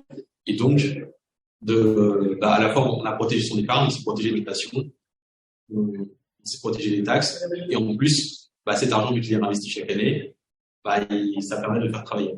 Et au-delà de ça aussi, c'est par exemple sur la diversification et sur les sujets fondamentaux financiers, c'est vrai que Vincent, avec son expérience en banque, a pu voir que c'est important de devoir d'avoir des stratégies sur mesure. Voilà, c'est vraiment un moment on n'a pas le choix. J'ai dit ça ce matin dans un autre contexte. Vraiment, on n'a pas le choix. Moi, j'ai fait le choix de ne pas me casser la tête. Je n'aimais pas boursicoter, je n'aimais pas acheter des actions. La plupart de ma carrière, je n'avais pas le droit. J'étais initié, j'étais banquier de grand compte. Ça m'était interdit. Donc, je ne me suis pas cassé la tête. Aujourd'hui, on n'a pas le choix. Vraiment, on n'a pas le choix. Deuxième chose, c'est le moment de réfléchir à une finance à impact. C'est un sujet de conférence par ailleurs. C'est le moment de dire, allez, plutôt que de laisser de l'argent livré à, ça va à des dépôts, ça finance l'immobilier social, ça va en obligation d'État, donc ça finance quand même un peu l'économie. Moi, je critique un peu quand on dit ça finance pas l'économie. Ça finance l'économie, la France. Acheter une obligation d'État, ça évite à l'État français d'être en faillite, c'est déjà une chose, mais ça finance pas l'industrie française, ça finance pas l'innovation, tant que investir dans le fond des pays. Donc, c'est le moment aussi de se dire, je peux aussi réfléchir et faire des choix. Je voudrais financer l'innovation, je voudrais financer la réindustrialisation, financer les entreprises qui rapatrient une part de la production en France, l'écologie. Voilà, avec les outils dont dispose Olivier, moi je vous en parle sans avoir aucune idée de tout ça. Je suis vraiment nul. Parce que ça ne m'a pas intéressé. Mais en revanche, je me suis mis entre les mains de quelqu'un qui m'aide aujourd'hui. Parce que, effectivement, il faut le faire. À la fois, on n'a pas le choix, et c'est le bon moment de réfléchir à qu'est-ce qu'on fait de son argent. Les jeunes y pensent, ne savent pas trop comment faire, mais ils ont envie de faire fructifier leur argent dans un sens qui est un impact, écologie, lutte contre les discriminations, réindustrialisation, préférence France. C'est un moment parfait. On n'a pas le choix, il faut le faire, autant le faire aussi en donnant une inflexion morale à son argent. Voilà. Donc c'est à la fois c'est l'investissement impact, on choisit dans quoi on investit, mais par exemple, on sait que nos investissements, c'est gagnant-gagnant. Par exemple, on investit dans des fonds d'immobilier commercial, la SCPI, on développe les entreprises, donc on développe des bureaux, des commerces, des logements, et on a des taux de retour qui sont importants. Donc c'est à la fois c'est gagnant-gagnant. On investit dans des fonds qui sont dédiés à la réindustrialisation. On sait que ça va aider plein de startups, plein d'entreprises qui vont permettre de se développer. Et donc, on a en retour, on perçoit une partie des dividendes chaque année générés par ces entreprises, plus une réduction fiscale. On sait que, par exemple, on peut aussi acheter de l'immobilier locatif. Donc, ça permet de développer, parce qu'en France, il manque 300 000 logements par an. Donc, et on a une crise du logement qui ne fait que se renforcer. Par exemple, je disais ce matin un article qui, par exemple, sur des villes comme Paris ou comme Marseille, où l'offre de logement a baissé de 30% depuis 2 ans. Pourquoi? Parce qu'il y a plein de logements qui sont retirés de la location. Voilà, avec le critère énergétique. Donc, investir dans l'immobilier neuf, ça permet aussi à la fois de diversifier son épargne, et ça permet aussi de s'assurer des rendements intéressants sur le terrain. Et il y a un dernier aspect qui est important aussi, c'est pour les entreprises. Donc, si vous connaissez des chefs d'entreprise ou si des chefs d'entreprise sont parmi nous, c'est la gestion de trésorerie. Parce que pareil, une entreprise aussi peut avoir exactement les mêmes stratégies. Une entreprise peut investir, peut développer son patrimoine, peut réduire ses charges évidemment, et peut aussi participer à l'économie réelle. Voilà. Peut participer à l'économie réelle, peut participer à des investissements concrets. Et donc ça, c'est important aussi que les chefs d'entreprise soient accompagnés par des experts, comme c'est le cas de notre cabinet, et donc que ça leur permette d'avoir accès à des investissements de qualité, et que ça puisse aussi réduire, non seulement réduire leurs charges, mais aussi que l'entreprise puisse avoir des revenus passifs, revenus complémentaires chaque mois, qui tombent sur leur compte et qui puissent se réutiliser comme un particulier. Donc en fait, maintenant, pour dire le mot de la fin, c'est maintenant ou jamais. On est dans un contexte où les taux sont très élevés, l'inflation est élevée, l'épargne rapporte peu, l'épargne générale en tout cas, qu'il existe plein de solutions d'investissement, des solutions financières, des solutions immobilières, des solutions qui permettent d'investir dans des actions, dans l'industrie, dans la transition écologique, dans la santé, on est dans la technologie, dans tous ces domaines porteurs, et que globalement, il est en tout cas très intéressant d'avoir un avis argumenté, un avis concret d'un professionnel, comme c'est mon cas, et qui puisse faire justement le bilan et proposer justement des solutions. Et ces solutions-là, en fait, bah, elles existent, sauf qu'elles nécessitent une expertise, elles nécessitent pas mal de connaissances et surtout elles nécessitent aussi de mettre en place des stratégies, parce qu'en fait, de manière générale, optimiser sa fiscalité, gérer son épargne, choisir des projets d'investissement concrets, protéger sa famille, gérer son entreprise, gérer sa trésorerie. Tout ça, c'est des questions qui sont hyper intéressantes et ça nécessite non seulement d'avoir accès à des solutions, mais aussi ça nécessite une expertise concrète. Donc c'est pour ça que le but de la conférence aujourd'hui, c'était de démystifier déjà ces sujets-là. Voilà, d'où vient l'inflation, d'où vient l'augmentation des taux, et on a pu voir différentes solutions concrètes. Et donc le but justement, c'est à terme d'avoir la possibilité en tout cas de se faire accompagner là-dessus, et en tout cas d'avoir accès à ces solutions d'investissement qui sont hyper intéressantes. Et du coup, voilà, ce serait dommage de passer à côté de ça et de continuer à faire chaque année, notamment à cause de l'inflation de l'épargne qui rapporte peu, et justement d'avoir une vue d'ensemble. Très bien. Comme une vision généraliste qui permet de voilà. Il a fait Sciences Po, mais il aurait pu faire l'économie. C'est bien. Donc du coup, moi je proposais à Vincent et à Christophe de conclure, et ensuite on va prendre toutes vos questions. Voilà. N'hésitez pas à les taper dans le chat, justement. Tout à fait.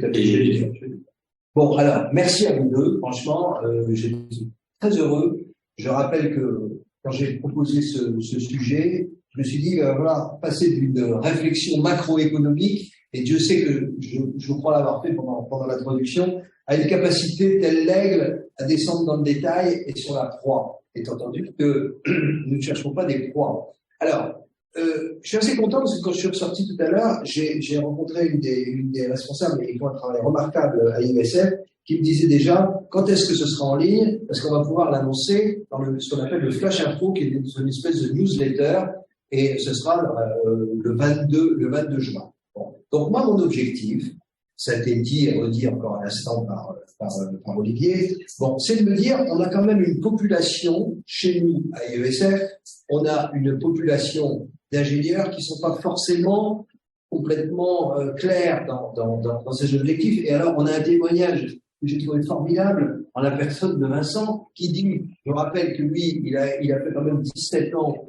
il est ingénieur des ponts, et il a fait 17 ans dans le secteur bancaire en plus, et il me dit, j'avoue que moi, je n'ai pas tellement préparé pour la gestion patrimoniale. C'est formidable d'entendre. Donc ça prouve quand même qu'il y a des ingénieurs de production, moi j'en connais, il y a quelque chose à faire. La deuxième chose, ça a été dit de façon un peu superficielle, c'est normal, on n'avait pas le temps de descendre dans le détail, c'est sur cette gestion de trésorerie. Moi je suis en contact avec des PMI, vous avez des PMI qui pour le moment doivent réussir leur transformation. Alors c'est des grands mots, passer à l'industrie 4.0, tout ça c'est un investissement. Je rappelle, un peu en radotant, que je resitue dans le contexte du paradigme de cette troisième révolution industrielle. Toujours est-il que, plus que jamais, différentes raisons sont là. Donc, nous allons avoir un replay, on va prendre notre bâton de pèlerin.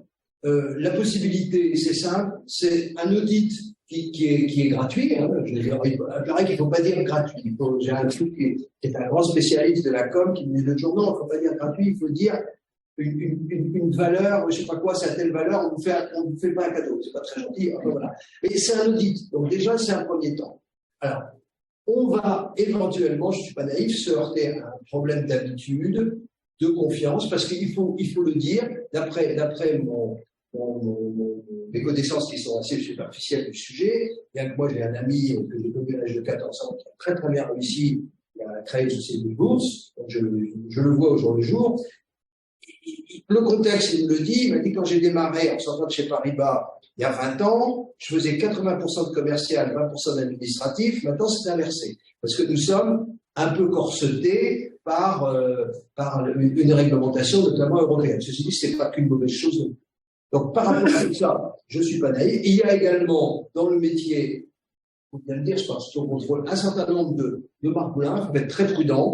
Donc, il n'y a pas des Madoff en culotte courte. Donc, soyons prudents. Le but, c'est quand même de prendre un des... Et bien entendu, des garanties, des choses comme ça. Voilà. Donc, on va essayer de développer cette chose. Alors maintenant, à ce stade, je reconnais des gens dans le public, et puis on va faire connaissance avec les autres. Notamment, je vois Bernard Courtois, je vois Geneviève Boucher, je vois Marc Bradford, qui a la double nationalité française et anglaise, et je précise, il a été professeur à l'ESSEC, au master qu'a suivi Olivier. Bon, on est en bonne compagnie. Donc, moi, ce que je vous et puis on a 35 personnes qui sont en ligne, qu'on invite, je vous en parle et je vous remercie beaucoup, à envoyer par le chat vos questions. Donc, si vous voulez déjà maintenant qu'on lance un peu un dialogue, ce serait sympathique. On peut procéder d'une façon, à moins que comme vous voulez, si vous voulez garder l'anonymat, c'est pas plus mal si vous avez une question de venir devant la caméra, parce qu'à ce moment-là, le replay vous repérera si vous le souhaitez, sinon vous restez à votre place. Qui veut commencer à commenter ou à poser une question ou un commentaire?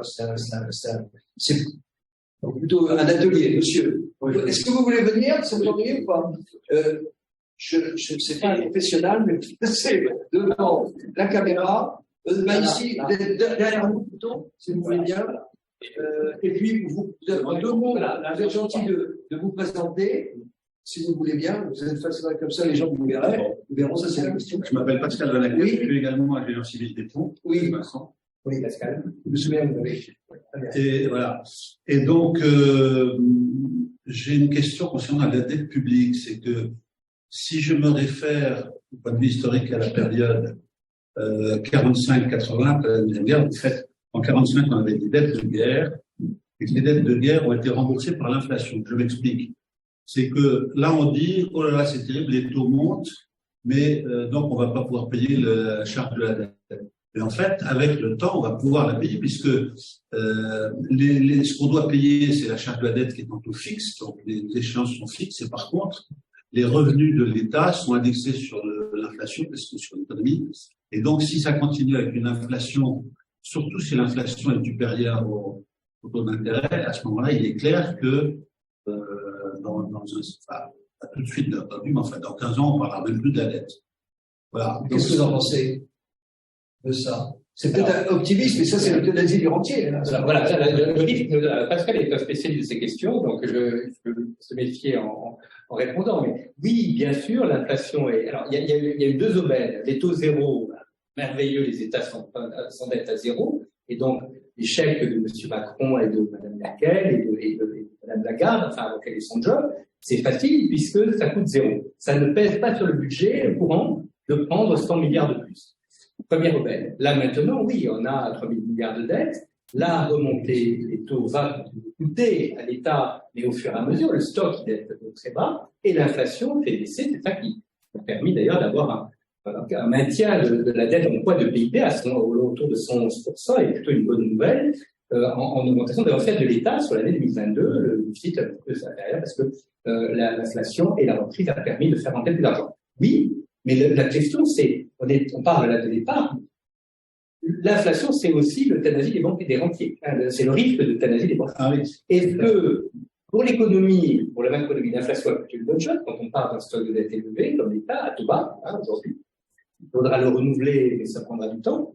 En revanche, pour l'épargne, la remontée des taux, c'est pas une bonne chose si, bien sûr, les taux d'intérêt réels ne sont pas très élevés. Et là, la vraie question, c'est, je pensais à parler dans cette question, c'est est-ce que les taux d'intérêt réels vont remonter au niveau où ils étaient là? Ils étaient entre 7 et 5%. Ça fait 7 et 5% sur 35 ans. Un peu plus bas à la fin. Là, ça permettait effectivement à l'épargne d'être rémunérée.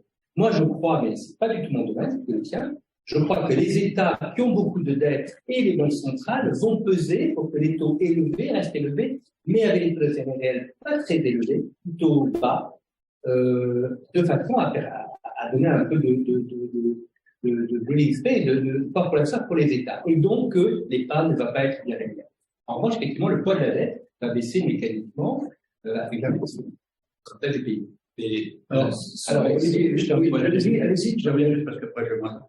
Pour dire que l'épargne rémunérée, c'est vrai, mais ça veut dire que c'est les dettes. D'accord, hein. Et donc, ce qu'il faut, c'est que c'est en fait emprunté. Alors, pas en ce moment vraiment, puisque l'inflation est supérieure au taux, mais quand les taux, enfin, quand, comment dirais-je, parce que les revenus ne sont pas encore, n'ont pas encore apprivoisé l'inflation. Mais normalement, quand les taux réels, c'est-à-dire l'inflation est supérieure aux taux d'intérêt, on les voit, à ce moment-là, les taux d'intérêt réels sont négatifs et donc, on est dans la même situation que ce qu'on avait depuis quelques années, et donc la dette de l'État et les dettes de ceux qui ont emprunté vont baisser. Bon, effectivement, à ce moment-là, pour l'épargne, ça n'est pas bon. Voilà, mais on ne peut pas tout avoir en même temps. Mais il faut investir dans l'économie. L'économie, en général, en bénéficie. C'est exactement ça. C'est qu'en fait, on a une période où ça va être contre l'État, et par contre, il y a un vrai risque de totaliser des rentiers. Donc, d'où l'intérêt de ne pas que dépendre, en fait, de la dette d'État, et de ne pas pouvoir sortir des parts en gros, mais justement de sortir de ça, de sortir vraiment de la dépendance envers les fonds garantis, et donc d'aller plutôt vers des possibilités d'investissement sans action, sans immobilier, ou donc, voilà, en tout cas de diversifier. L'économie fermée, Non, bien sûr.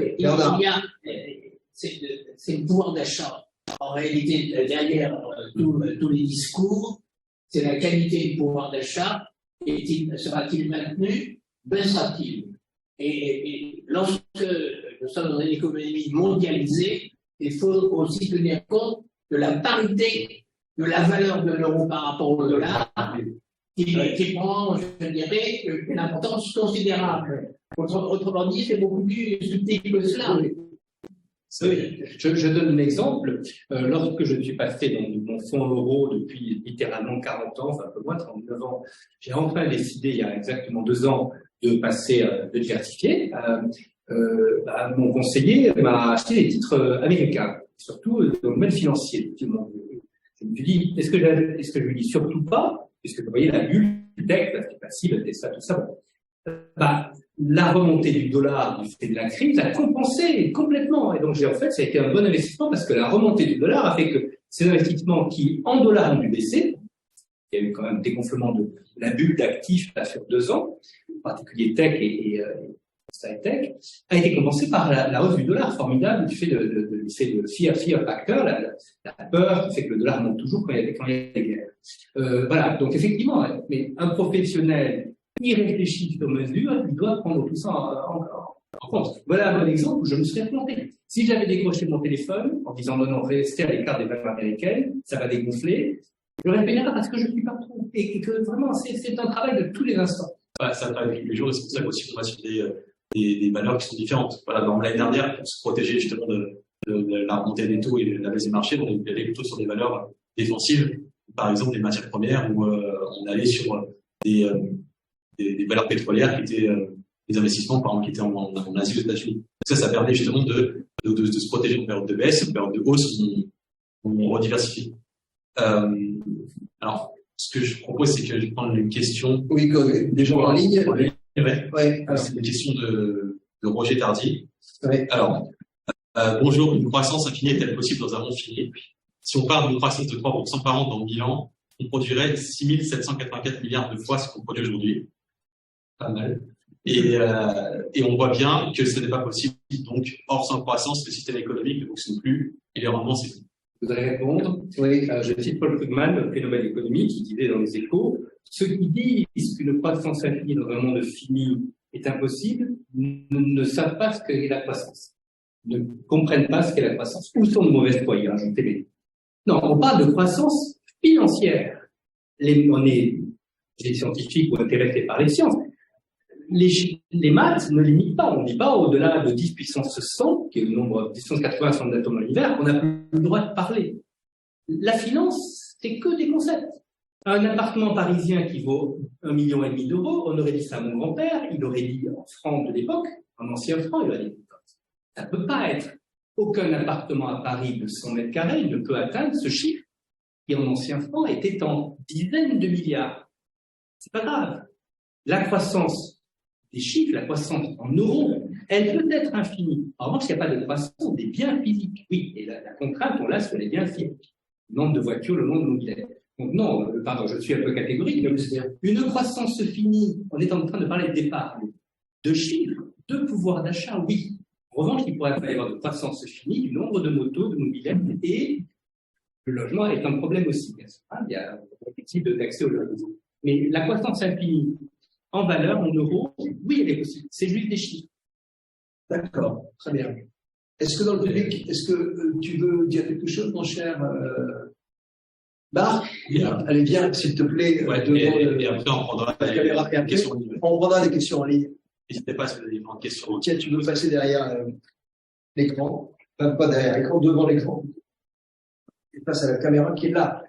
Alors, tu te présentes sommairement, s'il te plaît. Marc Marchford, je suis enseignant en finance et en gestion à l'ESSEC, à Paris 2 et dans d'autres institutions. Et moi, je précise qu'il est le vice-président du groupe à Sciences Po que je préside, parce qu'on a oublié de les citer.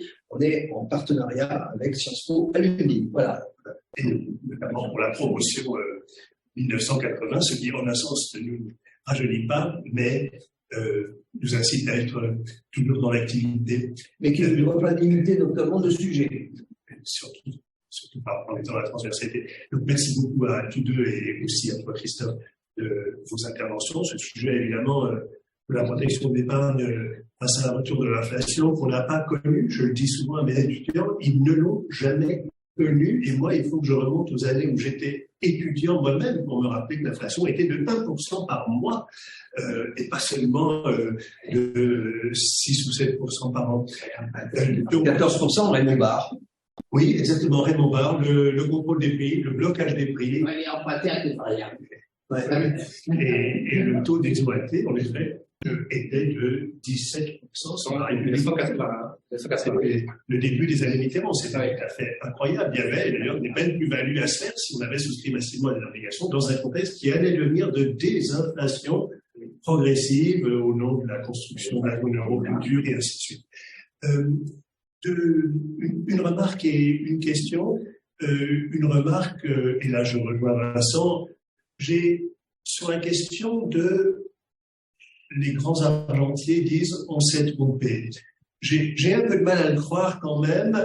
Donc dans la phase de quantitative easing, on ne joue pas impunément avec la monnaie. On apprend ça dès la deuxième année de sciences économiques avec des tas de choses comme la théorie quantitative de la monnaie, l'équation de Fischer, etc.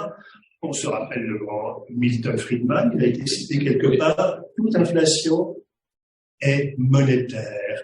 Donc on ne joue pas impunément avec la monnaie. Et je dirais où ils sont actuellement, outre-tombe, Friedman et Hayek, les grands tenants de l'orthodoxie monétaire, doivent avoir un léger sourire ironique, un léger sourire en coin face à tous ceux qui pensaient que l'inflation, c'est du temps passé et on peut faire mieux avec la monnaie et pourquoi pas avec le déficit budgétaire, sans conséquences à terme. Eh bien, les conséquences, nous les avons enfin sous nos yeux. On a patienté, mais ne finit toujours par arriver. L'économie n'est pas une science exacte, mais les lois de l'économie sont des lois de terrain. Tôt ou tard, les ajustements nécessaires se font et ils sont d'autant plus brutaux qu'on les a longtemps différés. On a acheté du temps.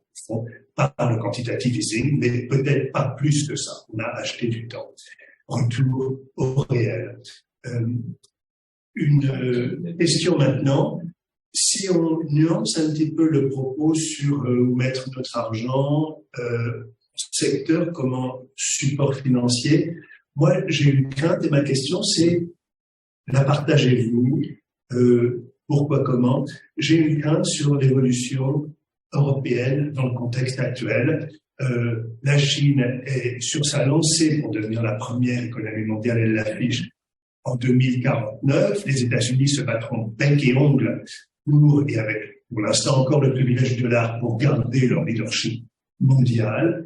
Et l'Europe n'a pas de GAFAM, l'Europe n'a pas d'énergie, contrairement aux États-Unis, pétrole de schiste, aussi pétrole, etc. Et est-ce qu'il n'y a pas une crainte à avoir en restant trop centré sur les actifs de notre Europe, comme dirait Jacques Delors, des actifs purement européens, si l'Europe devient la grande perdante la redistribution des cartes géopolitiques actuelles? Merci de cette question. Alors, merci pour la question. Et du coup, après, on va enchaîner sur d'autres questions en ligne. Donc oui, évidemment, là, depuis l'année dernière, c'était un révélateur sur la crise énergétique. L'Europe est extrêmement dépendante. Que actuellement, du fait des différentes sanctions et aussi du fait des crises avec la Russie, il y a de plus en plus de phases de délocalisation qui vont directement projet économique vers les États-Unis. Et donc, c'est pour ça que c'est important, justement, d'avoir une vision globale et une vision mondiale. Et donc, de diversifier son épargne, et pas, justement, comme misant sur les actifs européens.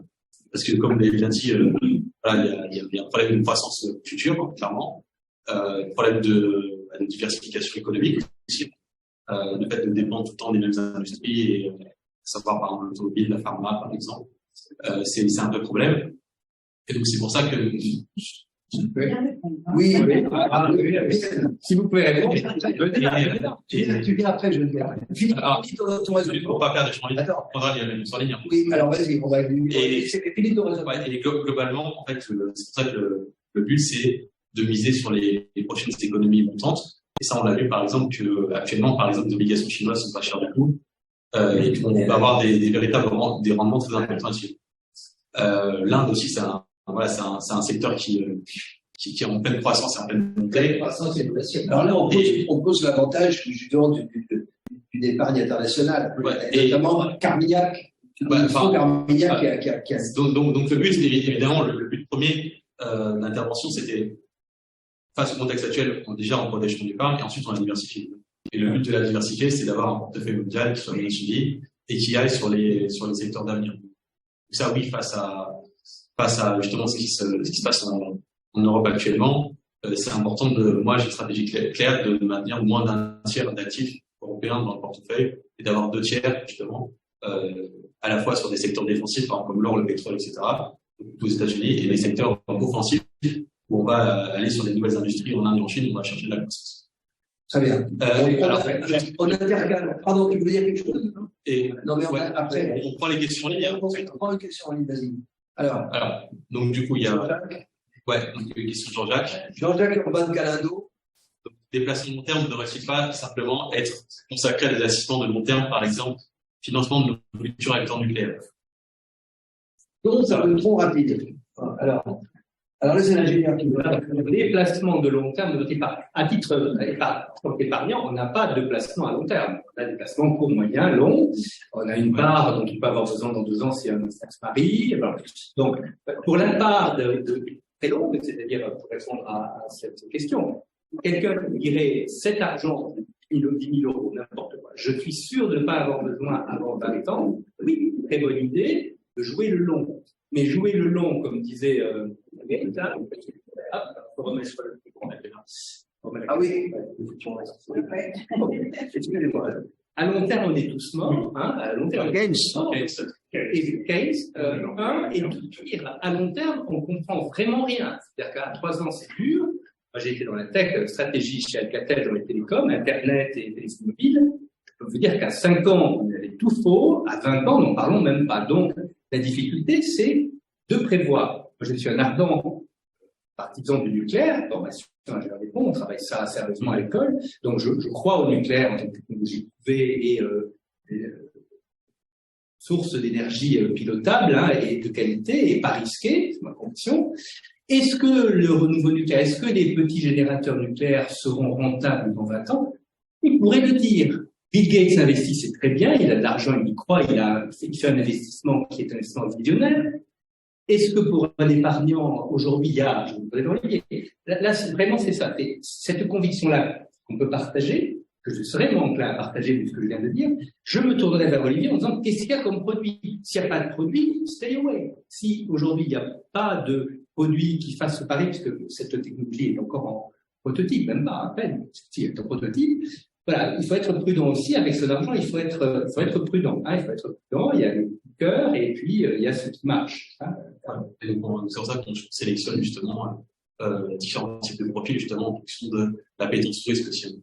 Voilà. Et donc c'est ça le cœur de la diversification. C'est ça pourquoi le problème, c'est le consommateur et la confiance qu'il doit avoir en son économie, qu'elle soit nationale ou qu'elle soit internationale. Et le véritable problème, c'est comment expliquer qu'aujourd'hui, en période d'inflation, les gens se précipitent dans les caisses d'épargne pour y placer leur argent. Oui, parce qu'il y a une aversion au risque. Enfin, parce qu'il y a une inquiétude, puisqu'il y a un changement. Ça, on peut le comprendre, les gens sont inquiets. Ce qu'on dit là, le grand message qu'on passe, c'est malheureusement, tout investissement a un risque. Voilà, il faut le dire aux gens. Il y a un risque, mais ne rien faire, c'est une certitude. Et c'est un peu plus risqué, c'est ça. 70% de son argent à horizon 20 ans. Ne rien faire est encore plus risqué. C'est un message que l'on doit faire surtout dans le peuple français qui, par définition, a peur du risque. Mais après, l'autre question intéressante, c'est la question, monsieur, c'est si on pense, enfin, on peut craindre que l'Europe, en fait, il y a un effet relatif et absolu. En absolu, j'imagine pas que l'Europe baisse, mais en relatif, c'est sûr, avec l'émergence de l'Asie et de la Chine, en poids relatif, elle va baisser. Est-ce que ça va peser sur la rentabilité des sociétés françaises et donc sur l'épargne investie? Je ne sais pas. Mais diversifier et acheter des obligations chinoises et des actions américaines, c'est aussi financer ces économies. Alors, la préférence française, moi, je comprendrais qu'un épargnant dise, et j'étais sur le point de le faire, moi, en appelant mon conseiller, restons en Europe. J'aurais eu tort. J'aurais eu tort sur le plan patrimonial. Parce que les investissements américains se sont avérés excellents grâce à la montée du dollar. Alors là, c'est une question personnelle. Et c'est pour ça que le but d'avoir un conseil dédié, c'est de gérer en fait les préférences et de choisir en fait les investissements en fonction justement des différents d'aversion au risque et des différentes préférences de chacun. La diversification intelligente que vous avez, de la même façon qu'en introduction, on a insisté sur une politique de l'offre qui doit maintenant être plus nerveuse de production et plus dynamique et qui est la mesure essentielle pour à terme maîtriser l'inflation. Alors là-dessus, la politique de l'offre, c'est la politique que la France et le monde doivent aujourd'hui particulièrement adopter. Alors j'avais deux questions en ligne, donc une de Henri Kircher. Qui me dit attention Pinel, dont la rentabilité doit être garantie à la revente, malgré le tuto fiscal. Alors, oui et non, dans le sens où, évidemment, tout investissement, évidemment, immobilier, a des rentabilités qui sont différentes, en fait, en fonction du secteur et du temps qu'on peut voir. En revanche, il est très certain que ces investissements-là sont subventionnés, en fait, en partie par la réduction fiscale, pour encourager la construction. Donc c'est aussi un choix, c'est un peu de société qui est fait.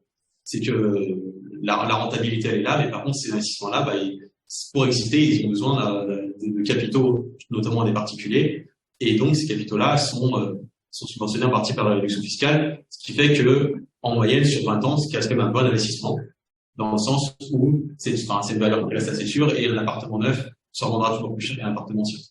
Et ça on l'a vu principalement dans les grandes métropoles comme Montpellier, par exemple, qui ont explosé. Et il y a eu Bordeaux aussi, qui ont eu énormément de construction et où il y a eu une véritable revalorisation de ces villes-là, en fait. Donc ça, c'est important aussi d'investir sur le local. Et il y a une autre question aussi, c'est que... Je voudrais... celle-là, là. Ouais, c'est là. Oui, c'est un spectateur anonyme qui me dit, est-ce que la cible pour votre cabinet sont les personnes qui ont déjà une épargne importante? Alors, non, justement. C'est que n'importe qui peut investir. En fait. C'est ça aussi le but de cette conférence, c'est d'offrir des solutions pour tous. Ouais. Absolument, des solutions pour tous. Et moi, j'en profite en voyant la présence d'Itsam Alali, dont j'ai fait la connaissance hier. C'était à la fondation Mines Télécom, la remise des prix chez Orange. Et c'était une très belle soirée. C'était des prix de jeunes ingénieurs. En apprentissage ou en tout nouveau poste. Donc je pense qu'il y a une cible chez, justement, par rapport à cette question, quand on est débutant, on n'a pas, à moins d'être héritier, une épargne considérable. Donc en fait, je crois qu'il y a cette culture que n'ont pas forcément, qui n'est pas enseignée dans l'école d'ingénieur, et puis même dans nos écoles. Moi, j'étais sur Spo, je ne suis pas aussi compétent que toi, je suis Olivier. Donc voilà. Donc je pense qu'il y a quelque chose à faire en amont. Voilà. Donc c'est pas un problème, on est bien d'accord. C'est comme à un moment on disait chez Paribas, en dessous de 2 millions d'euros, on n'ouvre pas le dossier. Alors je suis vers le banquier que je. Oui, la boîte management, ça a été très manière courante, hein, au minimum dans les banques de réseau généralistes, dans BNP Général, c'était 1 million d'euros, chez Paribas c'était 2, chez Alstom c'était 2 millions. Ça a été beaucoup démocratisé dans les banques de réseau, mais avec comme effet, je pense, et je l'ai vécu personnellement, une baisse énorme de sur-mesure. Il ne peut pas y avoir de sur-mesure. Voilà, vite Paris. Alors, je donne la parole à Geneviève qui attend. Est-ce que tu peux venir, Geneviève? Nous, tu parles de chez toi. Vas-y. Qu'est-ce que Oui. on sort un peu comme tu veux, mais c'est possible, c'est possible. Au contraire, c'est pas des questions, c'est des remarques. Vas-y, alors vas-y. Je connais très bien Geneviève depuis longtemps. Alors, ça donne sommairement, s'il te plaît, pour de nombreux auditeurs. Alors, attends, oui, parce qu'il faut être la caméra. Et voilà. D'accord, je vois. Alors, pour vous situer un peu ce que je vais dire, hein, voilà, du coup, en quelque sorte. Donc, moi, j'ai une formation d'ingénieur système télécom et une formation d'économiste à Dauphine. Ces derniers temps, j'ai recentré et j'ai une spécialisation de commissaire au plan qui m'a amené à faire de la futurologie cybernéticienne. Au passage, je vous signale que je fais, vous pouvez aller trouver sur LinkedIn, une initiation à la futurologie cybernéticienne le 23 et le lien est sur LinkedIn. Vous cherchez, je m'appelle Geneviève Boucher et accepté. En ce moment, mes travaux sont très centrés sur un sujet qui est quelle monnaie pour quel modèle de société. Parce que avec l'avènement des monnaies programmables, des monnaies numériques, des blockchains avec un B minuscule, hein, mais quand on dit blockchain, c'est un petit peu l'ancêtre de la monnaie programmable. Voilà. On s'aperçoit que on peut véritablement accompagner l'émergence d'une société beaucoup plus mature que celle que l'on a connue. L'ère industrielle, c'est en gros le dernier chapitre de la sédentarisation. Et la monnaie que nous avons, c'est une monnaie qui est faite avec ce dont on disposait à l'époque. D'ailleurs, elle était adossée à l'or. Hein. Souvent les gens ne savent pas très bien pourquoi l'or. L'or, c'était en fait le Western Union de l'époque.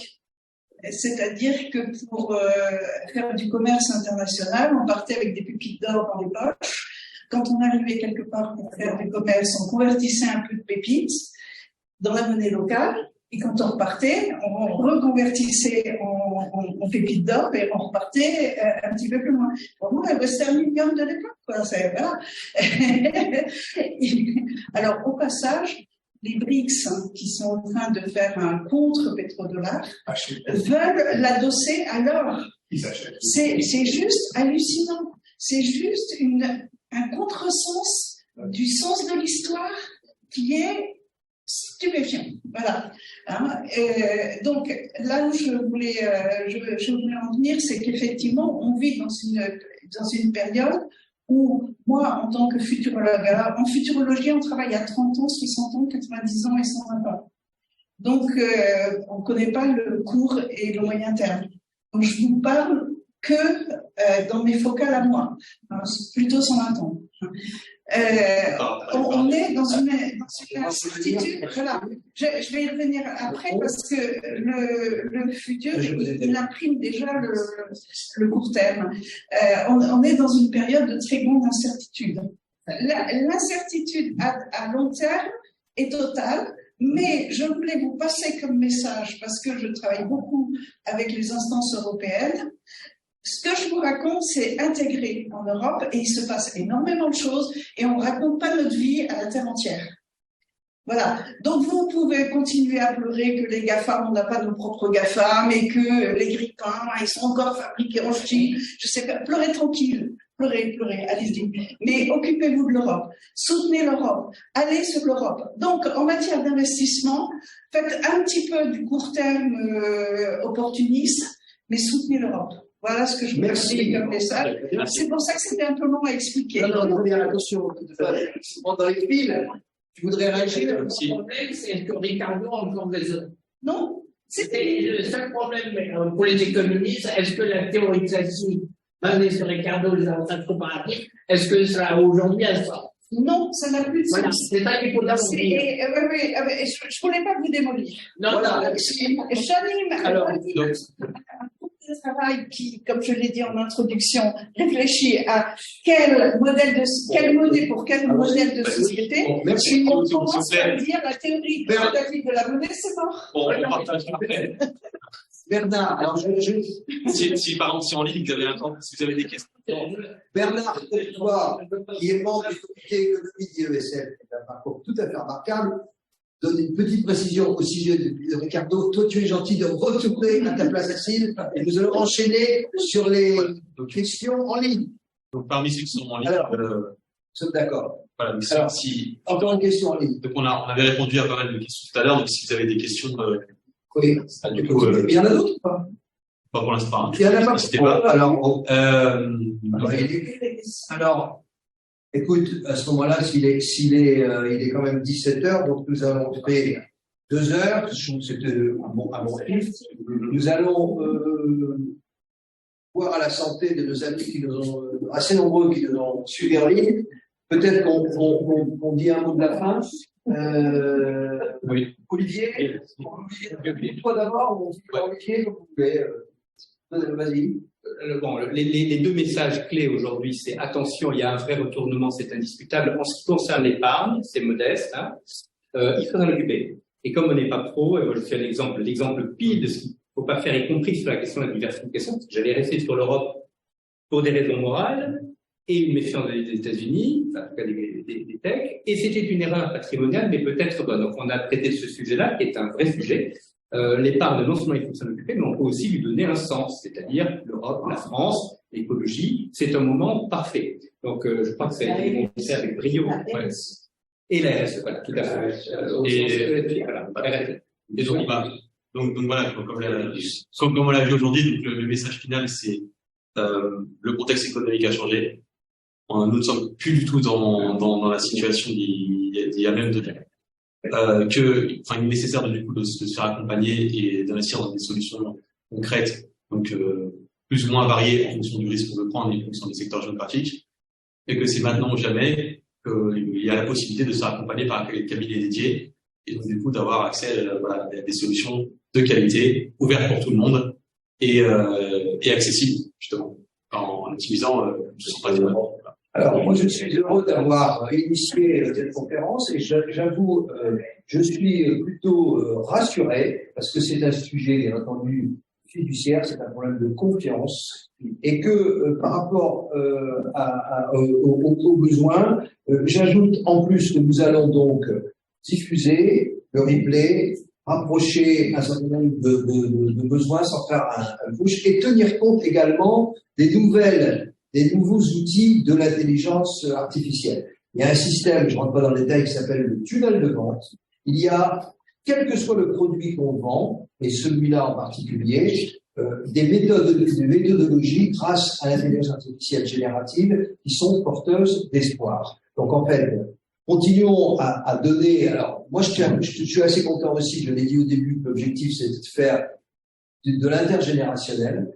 Avec Olivier et Vincent, on a réussi. Je remercie particulièrement Vincent qui est, avec la carrière que je vous ai citée, est quelqu'un de très modeste, comme beaucoup d'ingénieurs que je fréquente ici à IESF. Et ce rôle de communicant, en fait, ça me plaît, je le fais et je suis encouragé. Donc, continuons le combat. Merci.